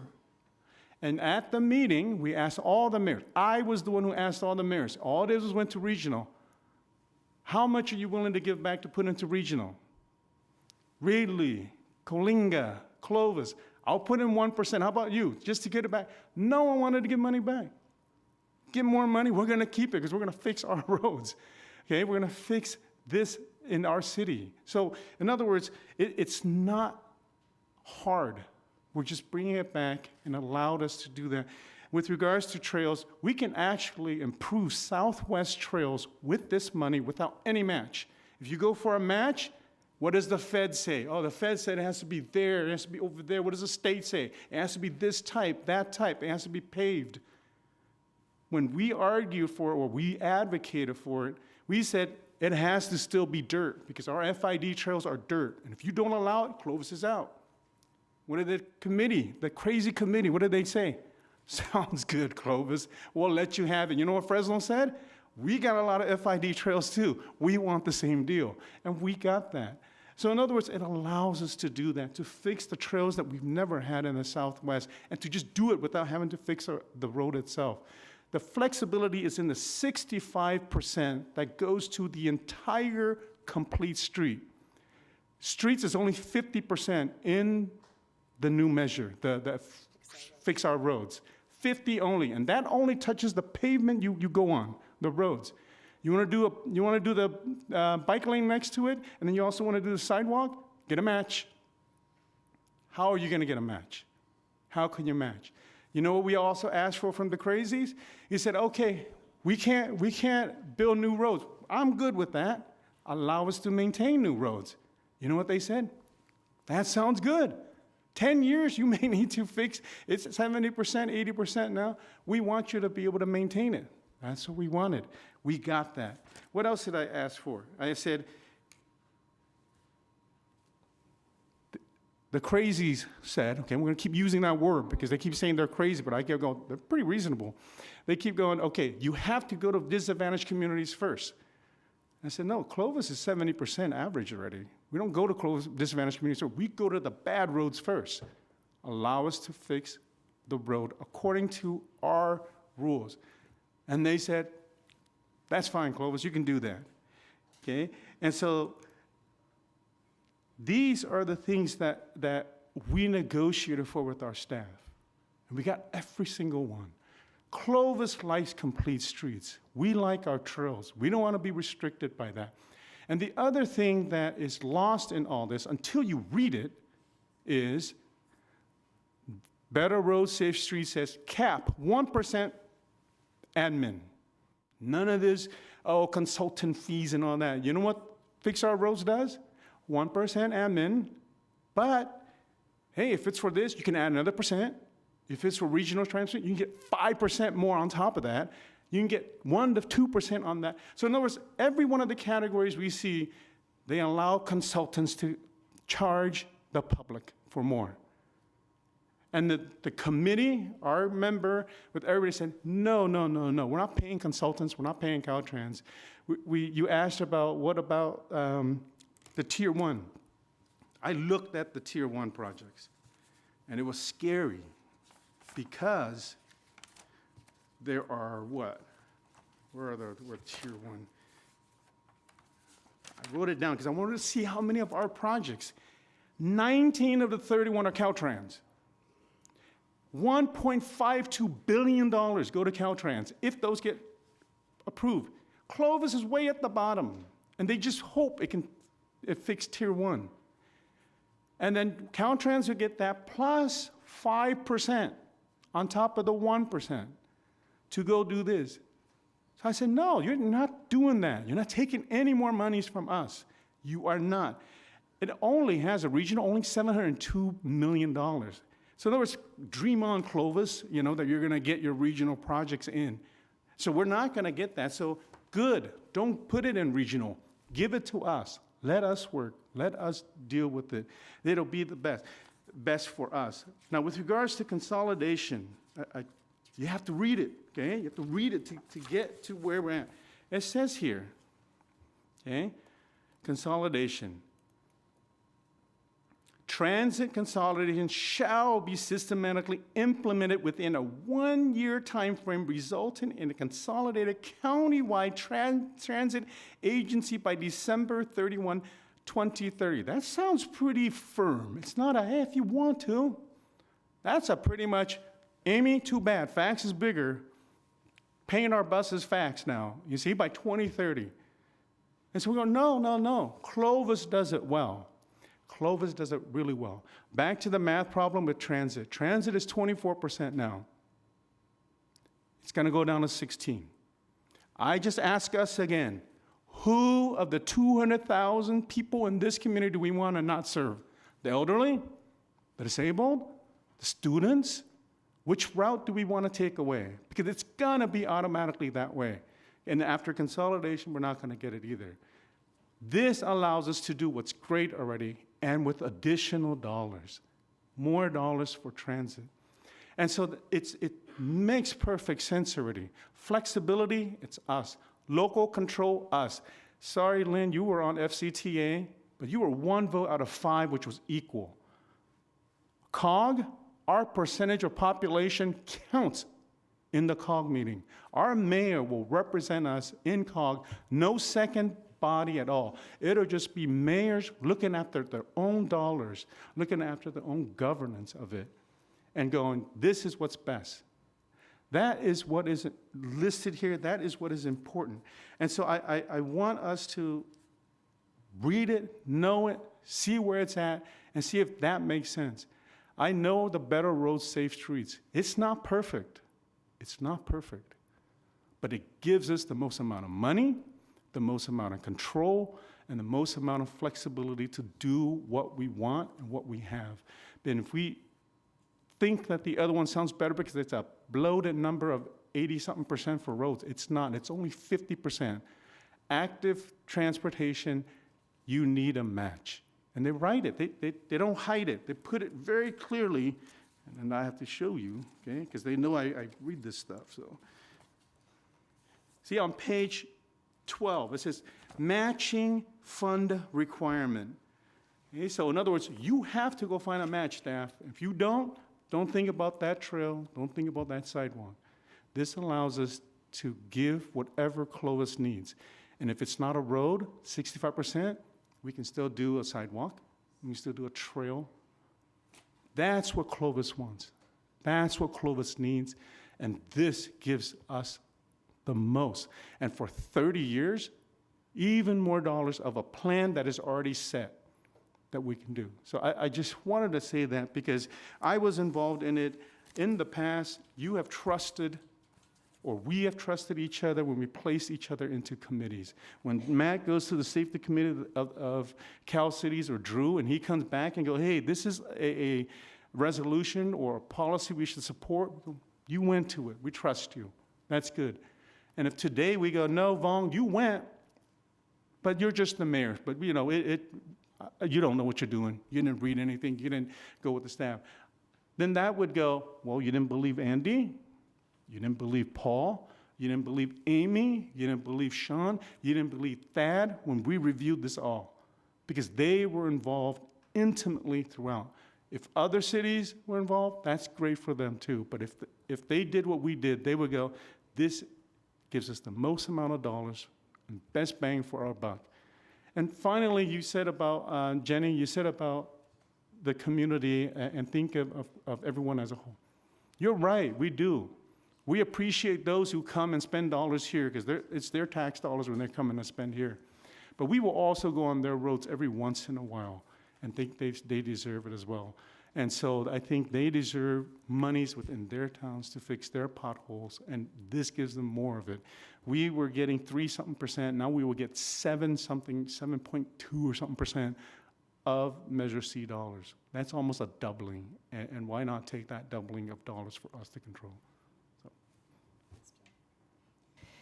I don't have too much more to add to that. Thank you. I think there's a couple of just maybe finer points on what you said. So Clovis has had a long through line to Measure C, dating back, I don't know, did Harry join FCTA in 1986? All right, so he served for, let's call it 30 years, until he left in 2016, and I've served on FCTA since then. I was also the co-chair in 2006, I was the co-chair in 2022, and started off this process in 2026. And I want to just reinforce a few points. So first of all, the process was not hijacked. It was not by socialist, communist, liberal wackos. That language is so distasteful, doesn't help a thing, and it wasn't actually true. Nobody walked out and said, if we don't get our way, we're not going to do it anymore. None of that is true, but it is a popular talking point on radio stations and newspapers. So for someone in the room, like the Alexander Hamilton play, in the room when it happened, none of that happened. So I think we need to be very careful on sort of the narrative that gets talked about these things. From a local control perspective, Better Roads, Safe Streets is about local control. The 65% roads, I just want to reiterate that, is 65% roads, full stop. Fix Our Roads is touting 82% roads. Bigger number, that sounds kind of cool. It's really 50% roads, 16% flexible, which to some in government, or to some in the public, like, well, what are you gonna do with that? It's also how the city of Fresno is gonna have to pay for the airport. It's gonna have to make, how they're gonna have to make up their transit shortfalls. So for the city of Fresno, which maybe not my interest in this moment, that money is not for roads. So selling it as it's an 82% roads is absolutely false. The Caltrans projects, as I said, are really a carryover from 2020, whatever the last one was, 2022. No public input. Understand, no public input has gone into Fix Our Roads. We're talking zero. And that's a little bit hard to understand how we're going to try to get people to support it when they didn't have any chance to put input. I think the other point on the admin fees is notable. 20-year measure, Fix Our Roads, $103 million in admin fees. Better Roads, Safer Streets, 30 years, 73 million. So 30 more million in a 10-year less measure. That's notable, and it is really a consultant-funded measure. So there will be consultants making a lot of money in Fix Our Roads based on the formula. The other advantage of 30-year metric, to Diane's point, it has been 20 both times, but 30 years gives you a chance to bond against it. If we had a large transportation project that needed some bonding capacity, it's not going to come from a 20-year revenue source. It's going to come from a 30-year revenue source. So I think to Vong's point, we as a council have had norms broken off and on, mostly on, for the last 3.5 years. We used to trust the people that are in the room. Whether it was me, whether it was Drew with the Air Board, we didn't go to the Air Board and go, hey, Drew, I know you're our city representative, but we got a different idea. That isn't how that worked. That's not how we do it today. So we're here because we have evaluated it, me from my engagement, Vong from his. You trust us to do that about what's best for Clovis. It is not perfect, to Vong's point. And it is also not just about Clovis. We live in a county. We cannot be happy if we say, oh, you know what, it doesn't matter if Mendota doesn't get any money because we don't live there, we don't care. No, that's not how this county is going to thrive together. There was somebody on the radio who said not too long ago, well, if somebody wants to come here from Carruthers, they should just buy a car or call it Uber. I'm going to bet if they lived in Carruthers and could do either of those things, that's exactly what they would do. But they can't do that. So we have an obligation to knit our county together. Over 30 years, there's room for innovation in Better Roads, Safer Streets. It's not the same thing for the next 30 years. We can't even imagine 30 years from now. I won't be around to see it, for sure, but we're trying to leave something behind that's an interesting transportation system, not just roads everywhere you look. So I just think there is more to the Better Roads, Safer Streets measure. It's better for Clovis, it's better for the county. We have support from end to end in our county, and it's really, from the city of Clovis's perspective, we will be fine and we do well in this measure. The things that matter to us, Clovis Transit, trails, are protected and grown. And I would just simply say, under Fix Our Roads, Clovis Transit is dead as we know it. That's it. We're gonna have to tell our riders we're sorry. Free fares, sorry. New bus stops, nice, but nothing's going to happen. No one's ever gonna stop there. So losing control over Clovis Transit, in my mind, is enough to say that is not local control. So Mr. Rollins, you said that was one of your criteria.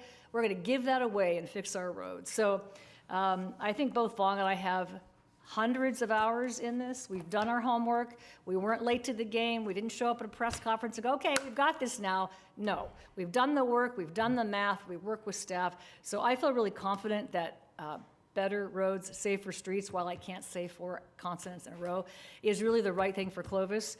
So Mayor, when you are ready, I'd be willing to make a motion that our resolution includes support for better roads, safer streets for the transportation funding in the county. Yeah, I think that's a lot to give an alternate perspective to. And I don't think there's any question of trust in people who are in the room, et cetera, et cetera. But I think, again, there's a perception of how the process went. And I actually think you articulated it very well, Mayor, when you said, I asked the crazies if Clovis could have this. And unfortunately, that's the problem. I don't think the people of Clovis felt that there was a need to have to ask the crazies for what we wanted and what we needed. And the process that started out with the steering committee had representation for each jurisdiction, for relevant parties and all of that. And that was one person for the city of Clovis that we said this will be someone who will represent our interests.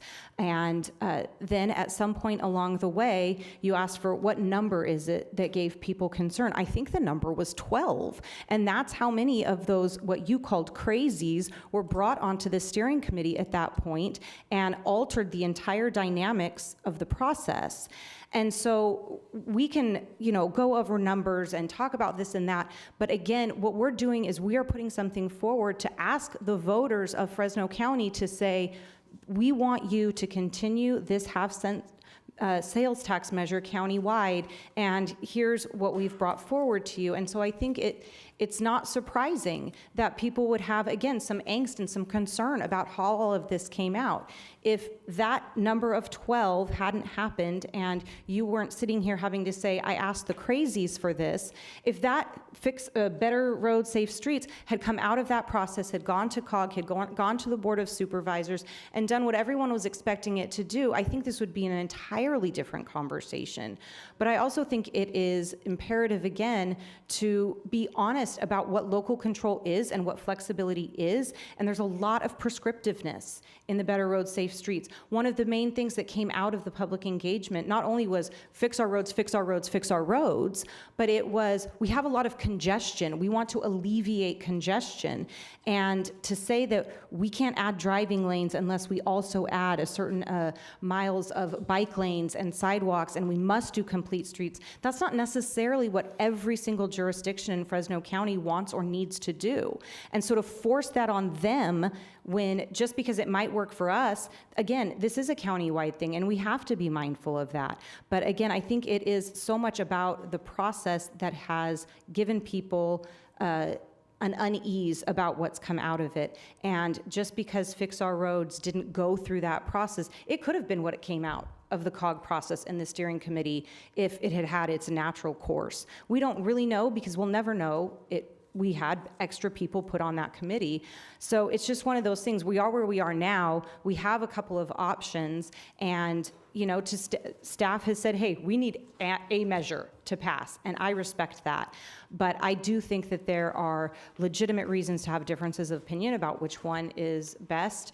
But again, I still see the local control and the flexibility being in one. And also as far as matching funds go, there are so many projects that come forward from staff where they have gotten matching funds to enable us to do more with less. That's just another element that makes sense in how we do things when it comes to transit, when it comes to roads and all of these different projects. So the fact that one measure actually allowed for that and made room for that and said, hey, we do want matching dollars, I don't think that's a bad thing. That's what we do all the time when we bring these things forward, because we don't have the resources to do it all ourselves. And so to, again, force that on jurisdictions, I don't think is the right way to go, to allow for that, to say, hey, this is an opportunity to find matching funds. We're doing it all the time.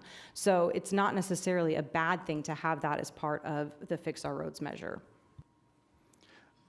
I don't think you understood when I said I asked. That was the process we agreed to. Steering committee meets, bring it back to COG. Then the COG gives the input. That's the ask. That's what happened. And we followed that process. And so what do you mean you didn't have to ask? Everything that came out of the steering committee was over 80%, 90% approval. And still there were things that the COG can still change. And so, you know, in the whole entire time, it was never the ones that I guess us conservatives feared that created all the chaos in this process. It was our peers who caused all this chaos. They did not stay. They did not value and honor their vote. They did not participate in the process to see what would come out. And if you did it, and I just ask everyone, go read it. You see, many of us just have talking points. Transit, bad, whatever. They did this, hijacked that. No, just read it. Clovis is a smart city. We got to read. And when we read it, we go, oh, this makes much more sense. And if you look at the record, you go, that was a much better process. And with regards to the match, if it's required, there's no flexibility. Right now, the flexibility means we can just go right now, fix the street that Drew had issues with right on Alluvial. No match needed. Can we still do match? Do all the match we want. Double the money. But we can do the ones that, Matt, you mentioned Ashland. We can go fix right there. So now it's a safe street, so we can do it under 2 items now. Just completing the street plus making it safe. Match, look how long we've been looking for the match just to fix the northeast corner of Clovis East High School. I've been on this council 8 years. I mentioned it the first year I came in. But if this passes, we can fix it tomorrow. We'll get our reimbursements when Clovis fixes or when the land develops. That's how we do it. That's how we can do it much quicker. Flexibility is also in the quicker. And so I just want to say to the residents, I am passionate about it because I was invested in it, not because of allegiances, not because of, oh, I need to do that. No, Clovis deserves this. Clovis deserves this. And if Clovis benefits, it lifts everyone up. It lifts everyone up. We are important in this process. That's why they don't want us to support, because it'll fail. And if it fails, that's probably the only objective they have. But we want it to pass. We want it to pass so that it's seamless and so that our staff can do the great work that it's doing now. And so that I just wanted to respond because you said that, you know, I had to ask. That was our duty to ask. That was our duty to ask. So go ahead, Drew. I want to do 2 things. One is I'm going to second Lynn's motion and give you an opportunity. The crazies comment, you are saying that you're saying that other people characterized those people as, and it was unfair. I didn't want that to become I think that'll be the headline, but in a story, because I know that's not what you're saying. No, I know your heart. I think that people who have known me, you know, labels don't mean anything. You got to meet people face to face, and that's what we did. And every time we met face to face, as decent people and with respect, we can solve things, even with people we disagree with. And I think that's all we want. Thank you, Drew, for that clarification. And I didn't mean it in that way anyway. So that was a good call, Drew. I also want to say in 2020, or 2000, what year is it? 2006, again, we had a steering committee of 40, including all the groups that are opposed it. And it works. The fallacy that we can pass anything with only people that we agree with is insanity. So I just think there's power in people that think differently than the rest of us, and that's what the group was able to achieve. And because it went back to COG at every step, the mayors were the ones who had the final say at every step. We elect them, they go to represent us. So I think that the only thing that's crazy about that is the narrative that it's a great talking point, that they were crazy, radical, socialist, communists. And it's so not true. And nothing about the process was worse because they engaged. It was actually better because we end up with a measure. Our commitment was one county, one plan. We couldn't deliver that, not because of the sort of people we disagreed with, but because of our peers, to Vong's point. So there's not a lot of honesty going on in this. I often tell people this isn't a transportation measure, it's a politics measure. But I think this measure is good for Clovis and good for the whole. And that's our job up here. So motion stands. Thanks for the second, Drew. Yeah, and final point, because, I feel like I am very invested. Regardless of who you put on there, it still is, what's wrong with it? What's wrong with it? Let's talk the numbers, let's talk the language. It's never the language, it's always the name calling that gets thrown out there. And so you can get 1,000 people, it doesn't matter. It still comes out to what is in the measure and how do we divide those numbers up with the directions that it's given. And when you look at the numbers on both, you will agree that, okay, this better roads, safe streets gives Clovis the best way forward. Any other comments or recall? Yeah. Is there a motion? Did you already motion? Made the motion? Drew, you second? Okay. We have motion and second on the floor. All those in favor signify by saying aye. Aye. Any opposed? No. Okay. Motion passes 4-1. Okay, we will now move to item 13, and this is 2026-2027 budget priorities. Andy. Let me back up to the slides here. Everyone's getting a sneak peek. All right. Thank you, Mayor. Thank you, Mr. members of Coos, for being council. Yes, thank you. So last week, we had a 5-year forecast presented to council that looked at our financial health and fitness for the next 5 years. Tonight, what we're looking for is to get some guidance on budget priorities relative to service levels, how much we should invest in capital, things like cars, fleet, facilities, and what level of emergency reserves and basically our checking account balance, our fiscal sustainability balance we should have. So just a quick update on where we're at in the budget process. We've completed department updates. We've done the Measure Y Oversight Committee report. We did the 5-year forecast last week, and now we are on to the City Council budget input session. After this, staff will go and develop the budget and present it on May 18th to council for consideration. Final votes will be in June.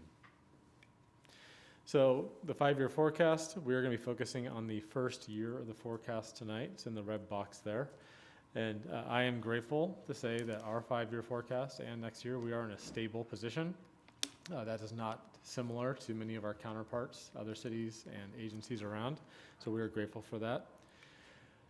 In that 5-year forecast, we are implementing year 2 of a plan to implement Measure Y. So last year, we did a lot of heavy lifting as a council, as a community, to talk through what kind of services we wanted to add.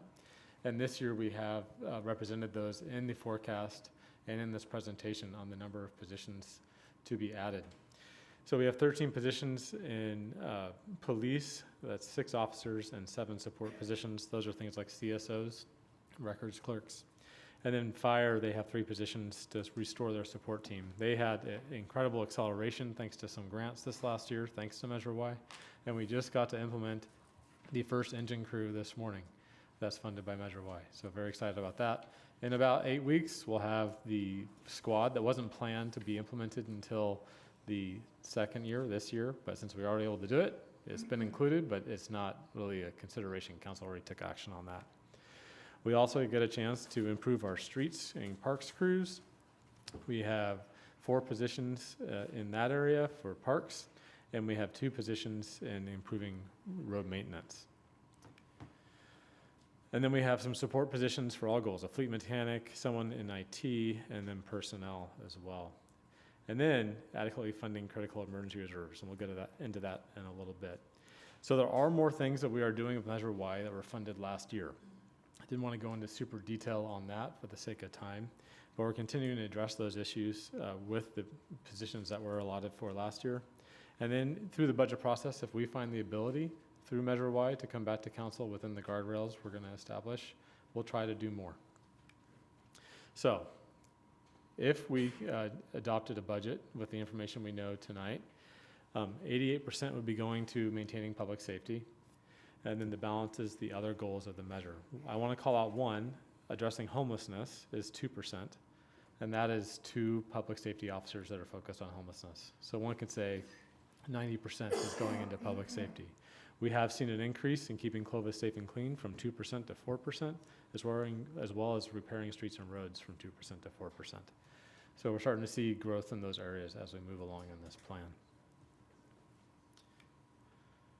Staff proposed in the forecast that we invest $2 million increase in our facilities. There was a plan that was, or an assessment that showed that we had about a $2 million gap to get there to start addressing some of our backlog of maintenance. So we have included that. We'd love for feedback on that. Next, our fleet. We have a one-time catch-up thanks to Measure Y that we can get our fleet fund into a correct position and then continue $1 million investments in addition going forward. So those are 2 things that were in the forecast as well. When it comes to the emergency reserve and our checking balance, which is our general fund balance, the second block, we have 17.6% is what is proposed into next year. And with our fund balance, 5.2%. Between those two, we'd be at 22.8% of cash available should an emergency arise. The goal is to get to 20% and then 25% for the emergency reserve, and the sustainability level is about where we want to be, 3 to 6% any given year, so that we can maneuver and deal with things as they come. And with those investments, this chart doesn't change. They're already included. So the question for council and the community is, are those service level priorities still right? The work that we did last year, moving forward? Are those capital investment levels where we want to put our money? And then are the emergency reserve and fiscal sustainability levels appropriate? And with that, I'll turn it to council for any questions or discussion. Andy, we're going to go ahead and listen to the public first. Sure. And so that way we can, make comment afterwards. We're going to go ahead and open the public portion now. Listen to what you guys have. Go ahead. Eric Rollins, I live on Ashcroft Avenue.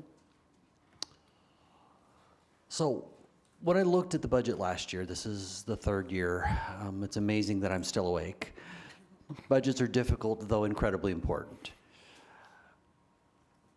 I noticed that last year, the Measure Y money, we spent approximately 92% on public safety. Is that correct? Yeah, correct. And are we now shifting it to 88%? 88 to 90 is what it's looking like at this moment. So I would say that if we were to talk to the chief, the 2 different chiefs, do they feel like they're adequately funded? If they tell me yes, and they're good, then I don't have a problem with that. But if they're not, again, it was the promise of this council, at least the majority of them, it's even fair to say the vast majority, that they wanted to spend that money on police and fire, and I thought that what we did last year was appropriate. So I'm opposed to that idea of 88%, that big, fairly large shift, unless I hear from the chiefs and they say, I'm good. I get that at some point, I would love to be at the point where police and fire were both able to say, look, I'm doing great, and I want you to be able to spend the money, because there are other legitimate needs. So I'm not saying there aren't legitimate needs. I'm just trying to get us to keep our promise. In regards to what is happening with saving money, having an emergency fund, I would encourage you to work as hard as you can. We never know what the future will bring.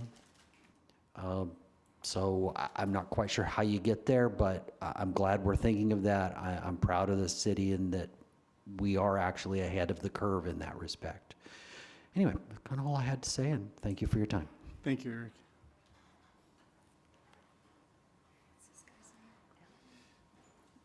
Hi, my name is Neil Mallory. I live on Polson. I just want to get back to the public safety as, increasing roads and other things. Like, we spent a lot of money last year increasing staffing. And 5 years from now, are we going to say, like, this made the city better? Or can we, spend money on roads and other capital improvements in the city that are going to be lasting for the rest of our lives? And I asked you guys to look into that vision in the future and be able to do that. Before this meeting, I watched the report from the police chief, and he hit all the call time classes, and all of them, they hit their goals. We're at that 1.1, employees per 1,000. We're hitting the metrics now. So I'm not saying take off the gas completely, but there are other things that we can do that I would see as a greater public safety issue. Thank you. Thank you, Neil. Any others? Okay, seeing none, I'll go ahead and close the public portion. Andy had a couple items there. Yeah, service level priorities, capital level investments. If there's anything else or any comments on the three that he's proposed. I'll just chime in. I think the reserves, we talked about last week, I think this is too conservative. I don't think 17%, 20, whatever you had, I don't think it's not enough. What'd I say? Yeah. Go farther, faster. I think I have a tiny little, we're spending so much money, it makes me nervous. I don't think I've ever seen us spend this much money. We never had this much money, but I don't think that's all great. And I do think that range is not enough. 17% for this year I don't think is enough given the revenues that we're seeing. And last week we heard that the best practice is 35%.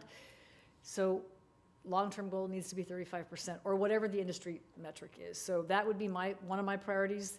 Now's our chance to save as much money as fast as we can because Mr. Rollins is right. We don't have any idea. We have no idea what's going to happen anywhere. So I would say that's first for me. The second one for me would be the language of maintaining the rec service. No. I think we can invest in that because I agree with, and I didn't catch your last name. Your first name is Neil Mallory. I agree with Mr. Mallory. You didn't specifically say, but public safety is more than police and fire, for sure. So investing in our kids, so maintaining the rec center or the rec programs, no. I think we need to expand them in some ways, whether it's a place to play or whatever that notion is about giving kids a chance to engage, talk to our police officers in a sports setting, whatever it is. But anyway, that's my second. My third is facilities. I think that's a good investment because our buildings are going to eventually crumble. So I think that's right. And then I would say from our earlier conversation, I added to my list housing stock. I think our investment in housing stock that's on the verge of not being habitable is probably a worthy investment to hold on to those. So that's what I would say. I think the service levels are right. I think all that makes sense. The chiefs have all spoken. I think that's great. But those would be the four things I would highlight out of the budget. Thanks. Go ahead, Matt. Also, recreation. I've brought that up several years as far as trying to figure out a way to, I know that our current rec center is kind of a mess, and whether or not we put money into that down the road or something along those lines, I'm going to say it again, but I still think we can make money off the billboards to pay for that. Mm-hmm. If we were to go to the billboards and use that revenue source strictly for using that to the youth programs and stuff would be a kind of a deal down the road, but I know we'll talk about that again in a few months. I do agree on the reserves, that if there is an opportunity to put more money into reserves right now just to, go forward. To the comment about public safety, I do think we need to keep going with public safety as much as we can, which I think you're doing. When you talk about hiring people and you hire 6 to 10 people a year, you get to a point where you can only hire 6 to 10 people a year because you got to bring in training officers. You have to have the vehicles ready. You have to have the equipment that goes with it. So it's not just as simple as saying, I want to hire 15 cops right now. It's all the stuff that goes with it in order to get to those numbers that you want to be. When the metrics and stuff are talked about, I will say when I was chief, one of the things that drove me absolutely crazy was to come back and they would say, well, you're a victim of your own success. And that's great, but we were always putting Band-Aids on things to try and plug those holes to not be, it's great we were victims of our own success. And it's because the men and women of the police departments and the fire departments and the things that they were doing that was above and beyond every day in order to fill those gaps. So, obviously, I'm more biased towards public safety, but I just want to make sure that we don't, obviously, that, you know, that's still the main focus as well. Thanks. Anything else?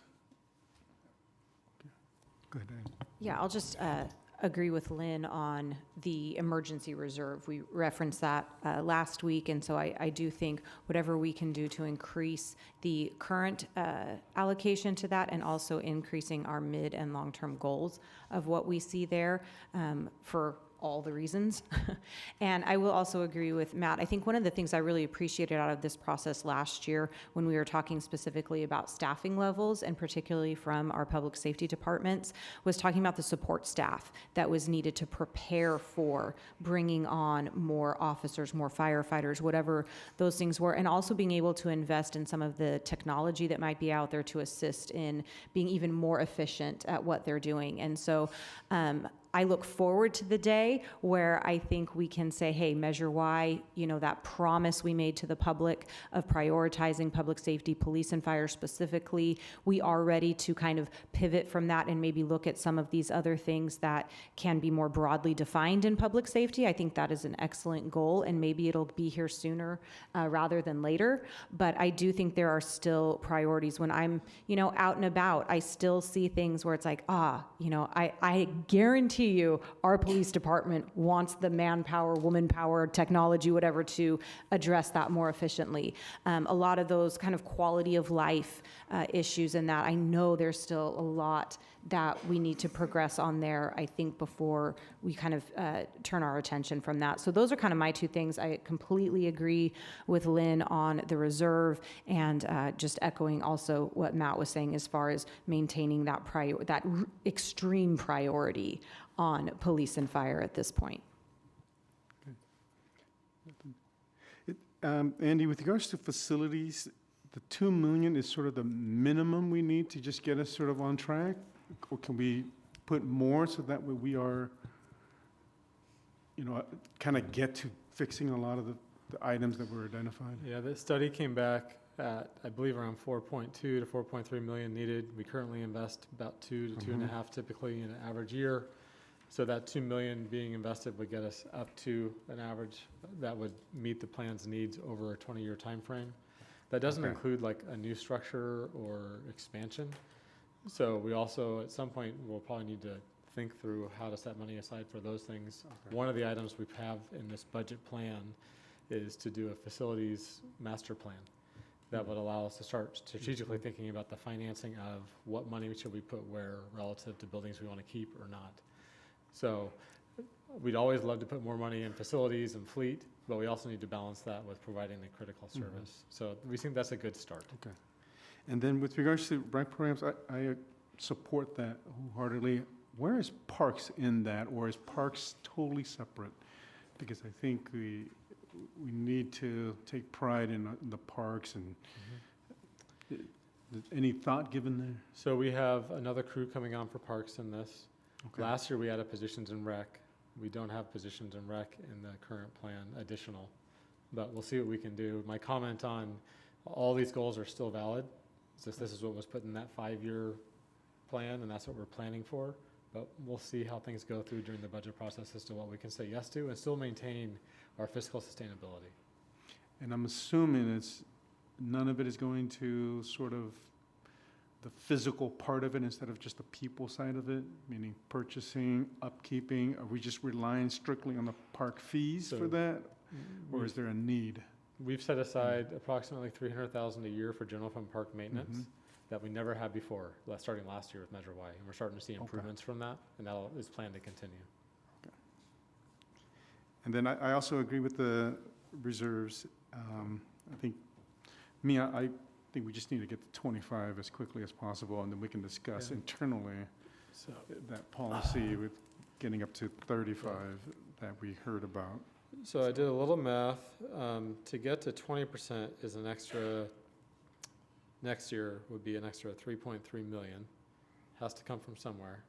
So we can work on where that comes from relative to fleet and facilities and kind of put together a plan. We have proposed putting 2 million in a year going forward, and that buys you, in the front part of the 5-year plan, about 1% a year, because as expenditures grow, we're having to catch up. Our dollar amount hasn't dropped. It's just our expenditures have grown. Mhm. So it'll take a little time for us. If we got to 20% next year, because we made that investment, we'd be sitting closer to 25 or 24 or 26. Another practice that we have done in the past is that if we have a fund balance at the end of the year where departments spend less, it gives us an opportunity at the end of the year to put money into reserves. That usually comes to council in December, so it could be talked about at that point as well as kind of a, hey, if we have one-time money now, we can make a shift to whatever these funds are demanding. Have we stopped the 100,000 a year to the Affordable Housing Trust Fund? No, that's Is that- included. That's included. When does that end, or does it never end? I believe it's at least 8 years. 8 years, okay. Just wanted to remember that. And then, with regards to the 88%, this is with the blessings of the two chiefs, right? That's why you're presenting it to us. Yeah, we've worked hard to Yeah, come up so with the plan as a these team. are with the plans, the 5-year Right, plans that chiefs? we've been hearing. I see one back Yeah, so in other words, Smile.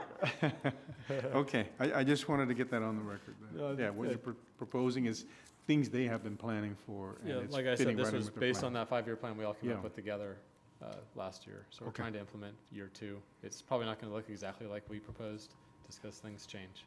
But Okay. that's the goal. I have That's one all I more have, go ahead. comment. One more comment. Economic development.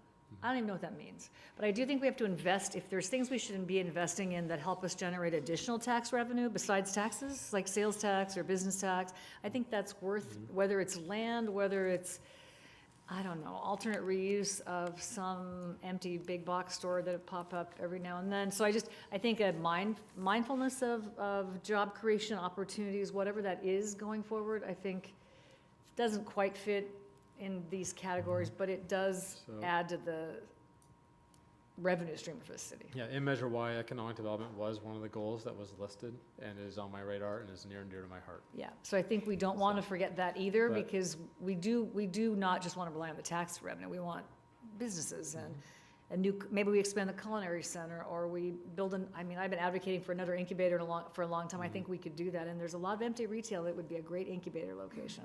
So I just think that kind of thinking and investment, if there's some incentives we need to do to get folks some of that behind us, or to start that up, I think that would be worth adding to my list of 5 now. Thank you. If we can make it happen, we will. All right, that's all you needed, right? There's no motion? I'm good, there's as ju- yeah, long as you just- guys are good. Okay, all right, thank you. Now, item 15, changing council meeting schedule. Andy? Yes, we've been able to consolidate meetings in April, and I asked to cancel the April 6th meeting. It's council's purview, so appreciate your support on that. Do you need it back to do the thing we just continued?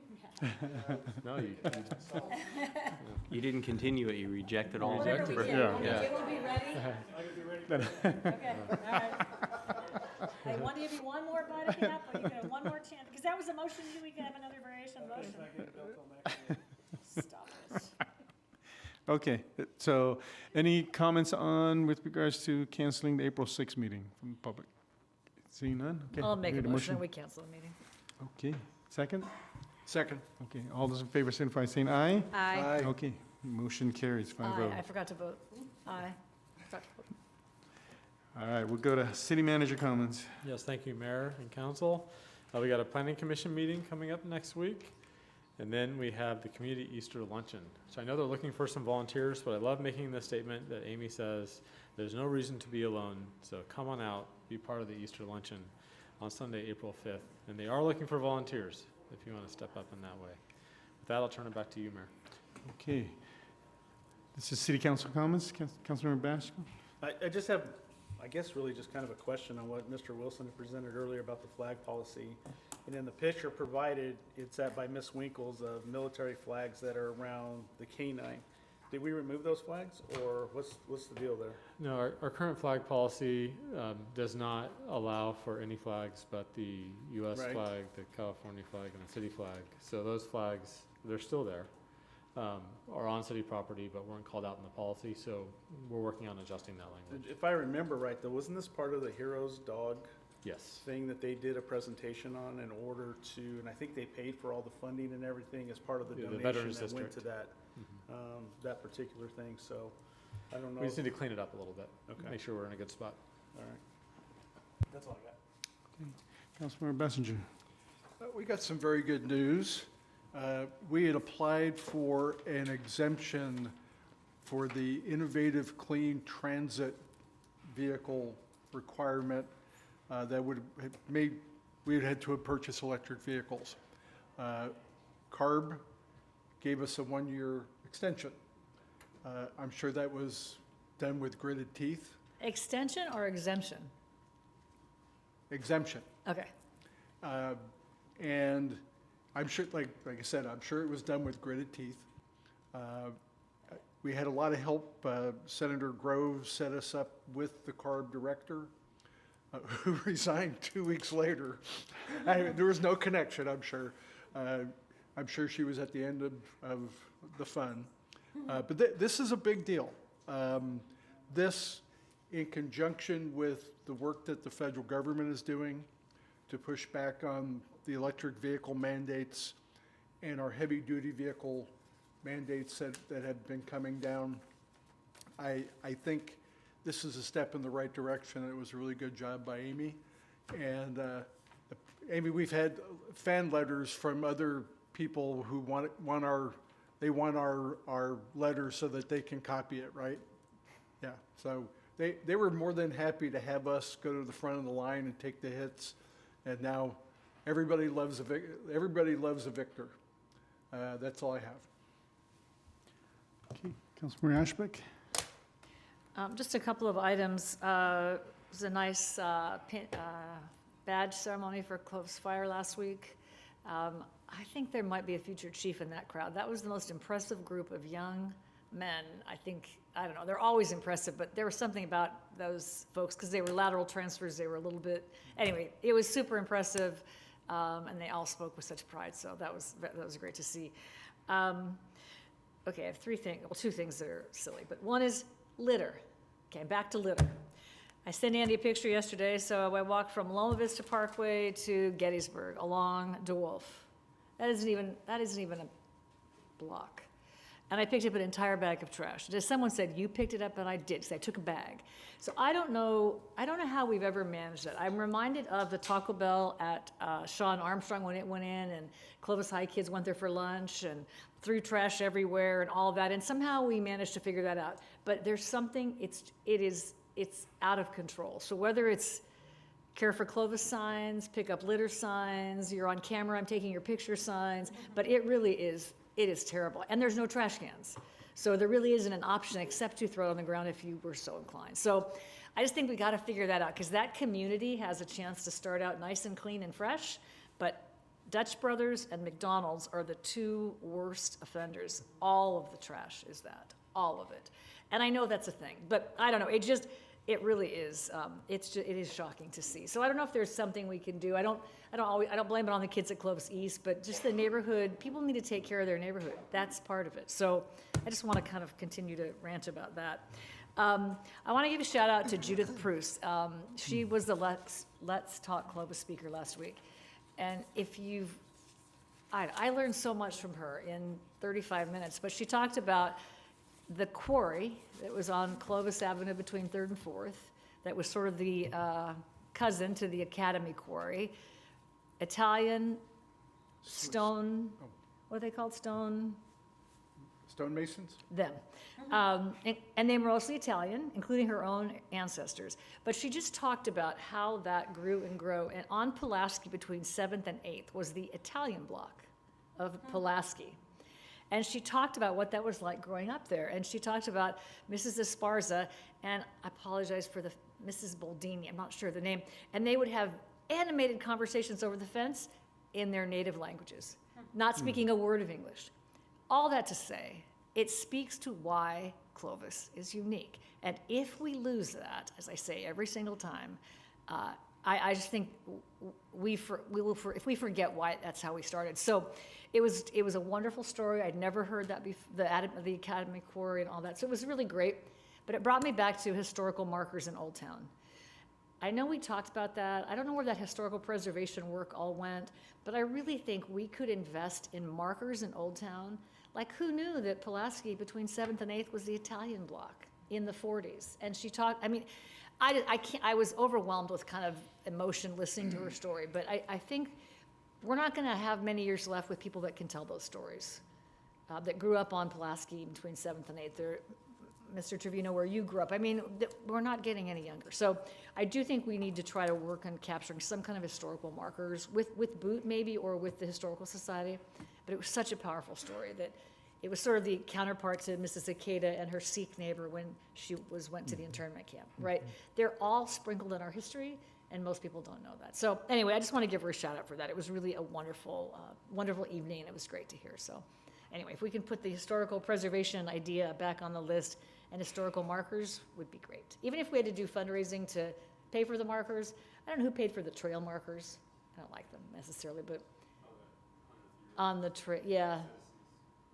So I think we could start a citizens campaign to tell the Old Town story, because it is extraordinary and most people don't know it. So anyway, that's all. Thanks. Thank you. Mayor Pro Tem Pierce. I don't have anything. All right, I want to report that on Saturday morning, thank you to Rosano, what's his, lieutenant?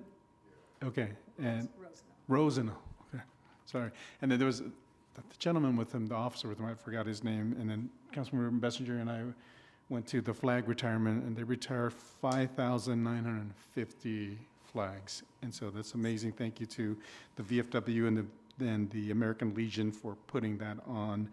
Went to Magnolia Crossing 8 years ago. They opened up, and they are 100% full with the wait list. Oh, good and for so them. that was Andy. I think you were a major part of getting them all the funding, and it was a ponding basin that we allowed them, or kind of worked it all out. And so, yeah. And so they're looking to expand, because they're full. They serve Medi-Cal all the way to private pay of just assisted living. And so it's a wonderful success story there. Went to the workforce graduation of EMTs. This is the first cohort. And one of our firefighters he was a mentor to them. I forgot his name, but he just saw the young man. I was thinking through church and just said, hey, you should go to this. It's paid for. And he went through, and he was just so grateful. And it was good to hear their story. And they graduated about 20. They have funding for 3 cohorts. And so it's through Workforce Connection. So thank you for that.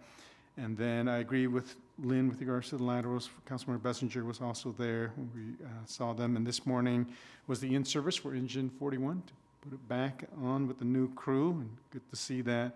And I just wanted to announce everyone, tomorrow Commander Libretto, I think he's with the American Legion. He's going to retire, and he's going to move to Michigan at the end of the month. I wanted to bring him in here to recognize him for all his work, but we don't have any more meetings, so I'm just going to go tomorrow just to recognize him. But if you see him, if you know him, he's been a commander of the American Legion for a while, and he's done excellent work, and they're recognizing him tomorrow. So just want to let everyone know.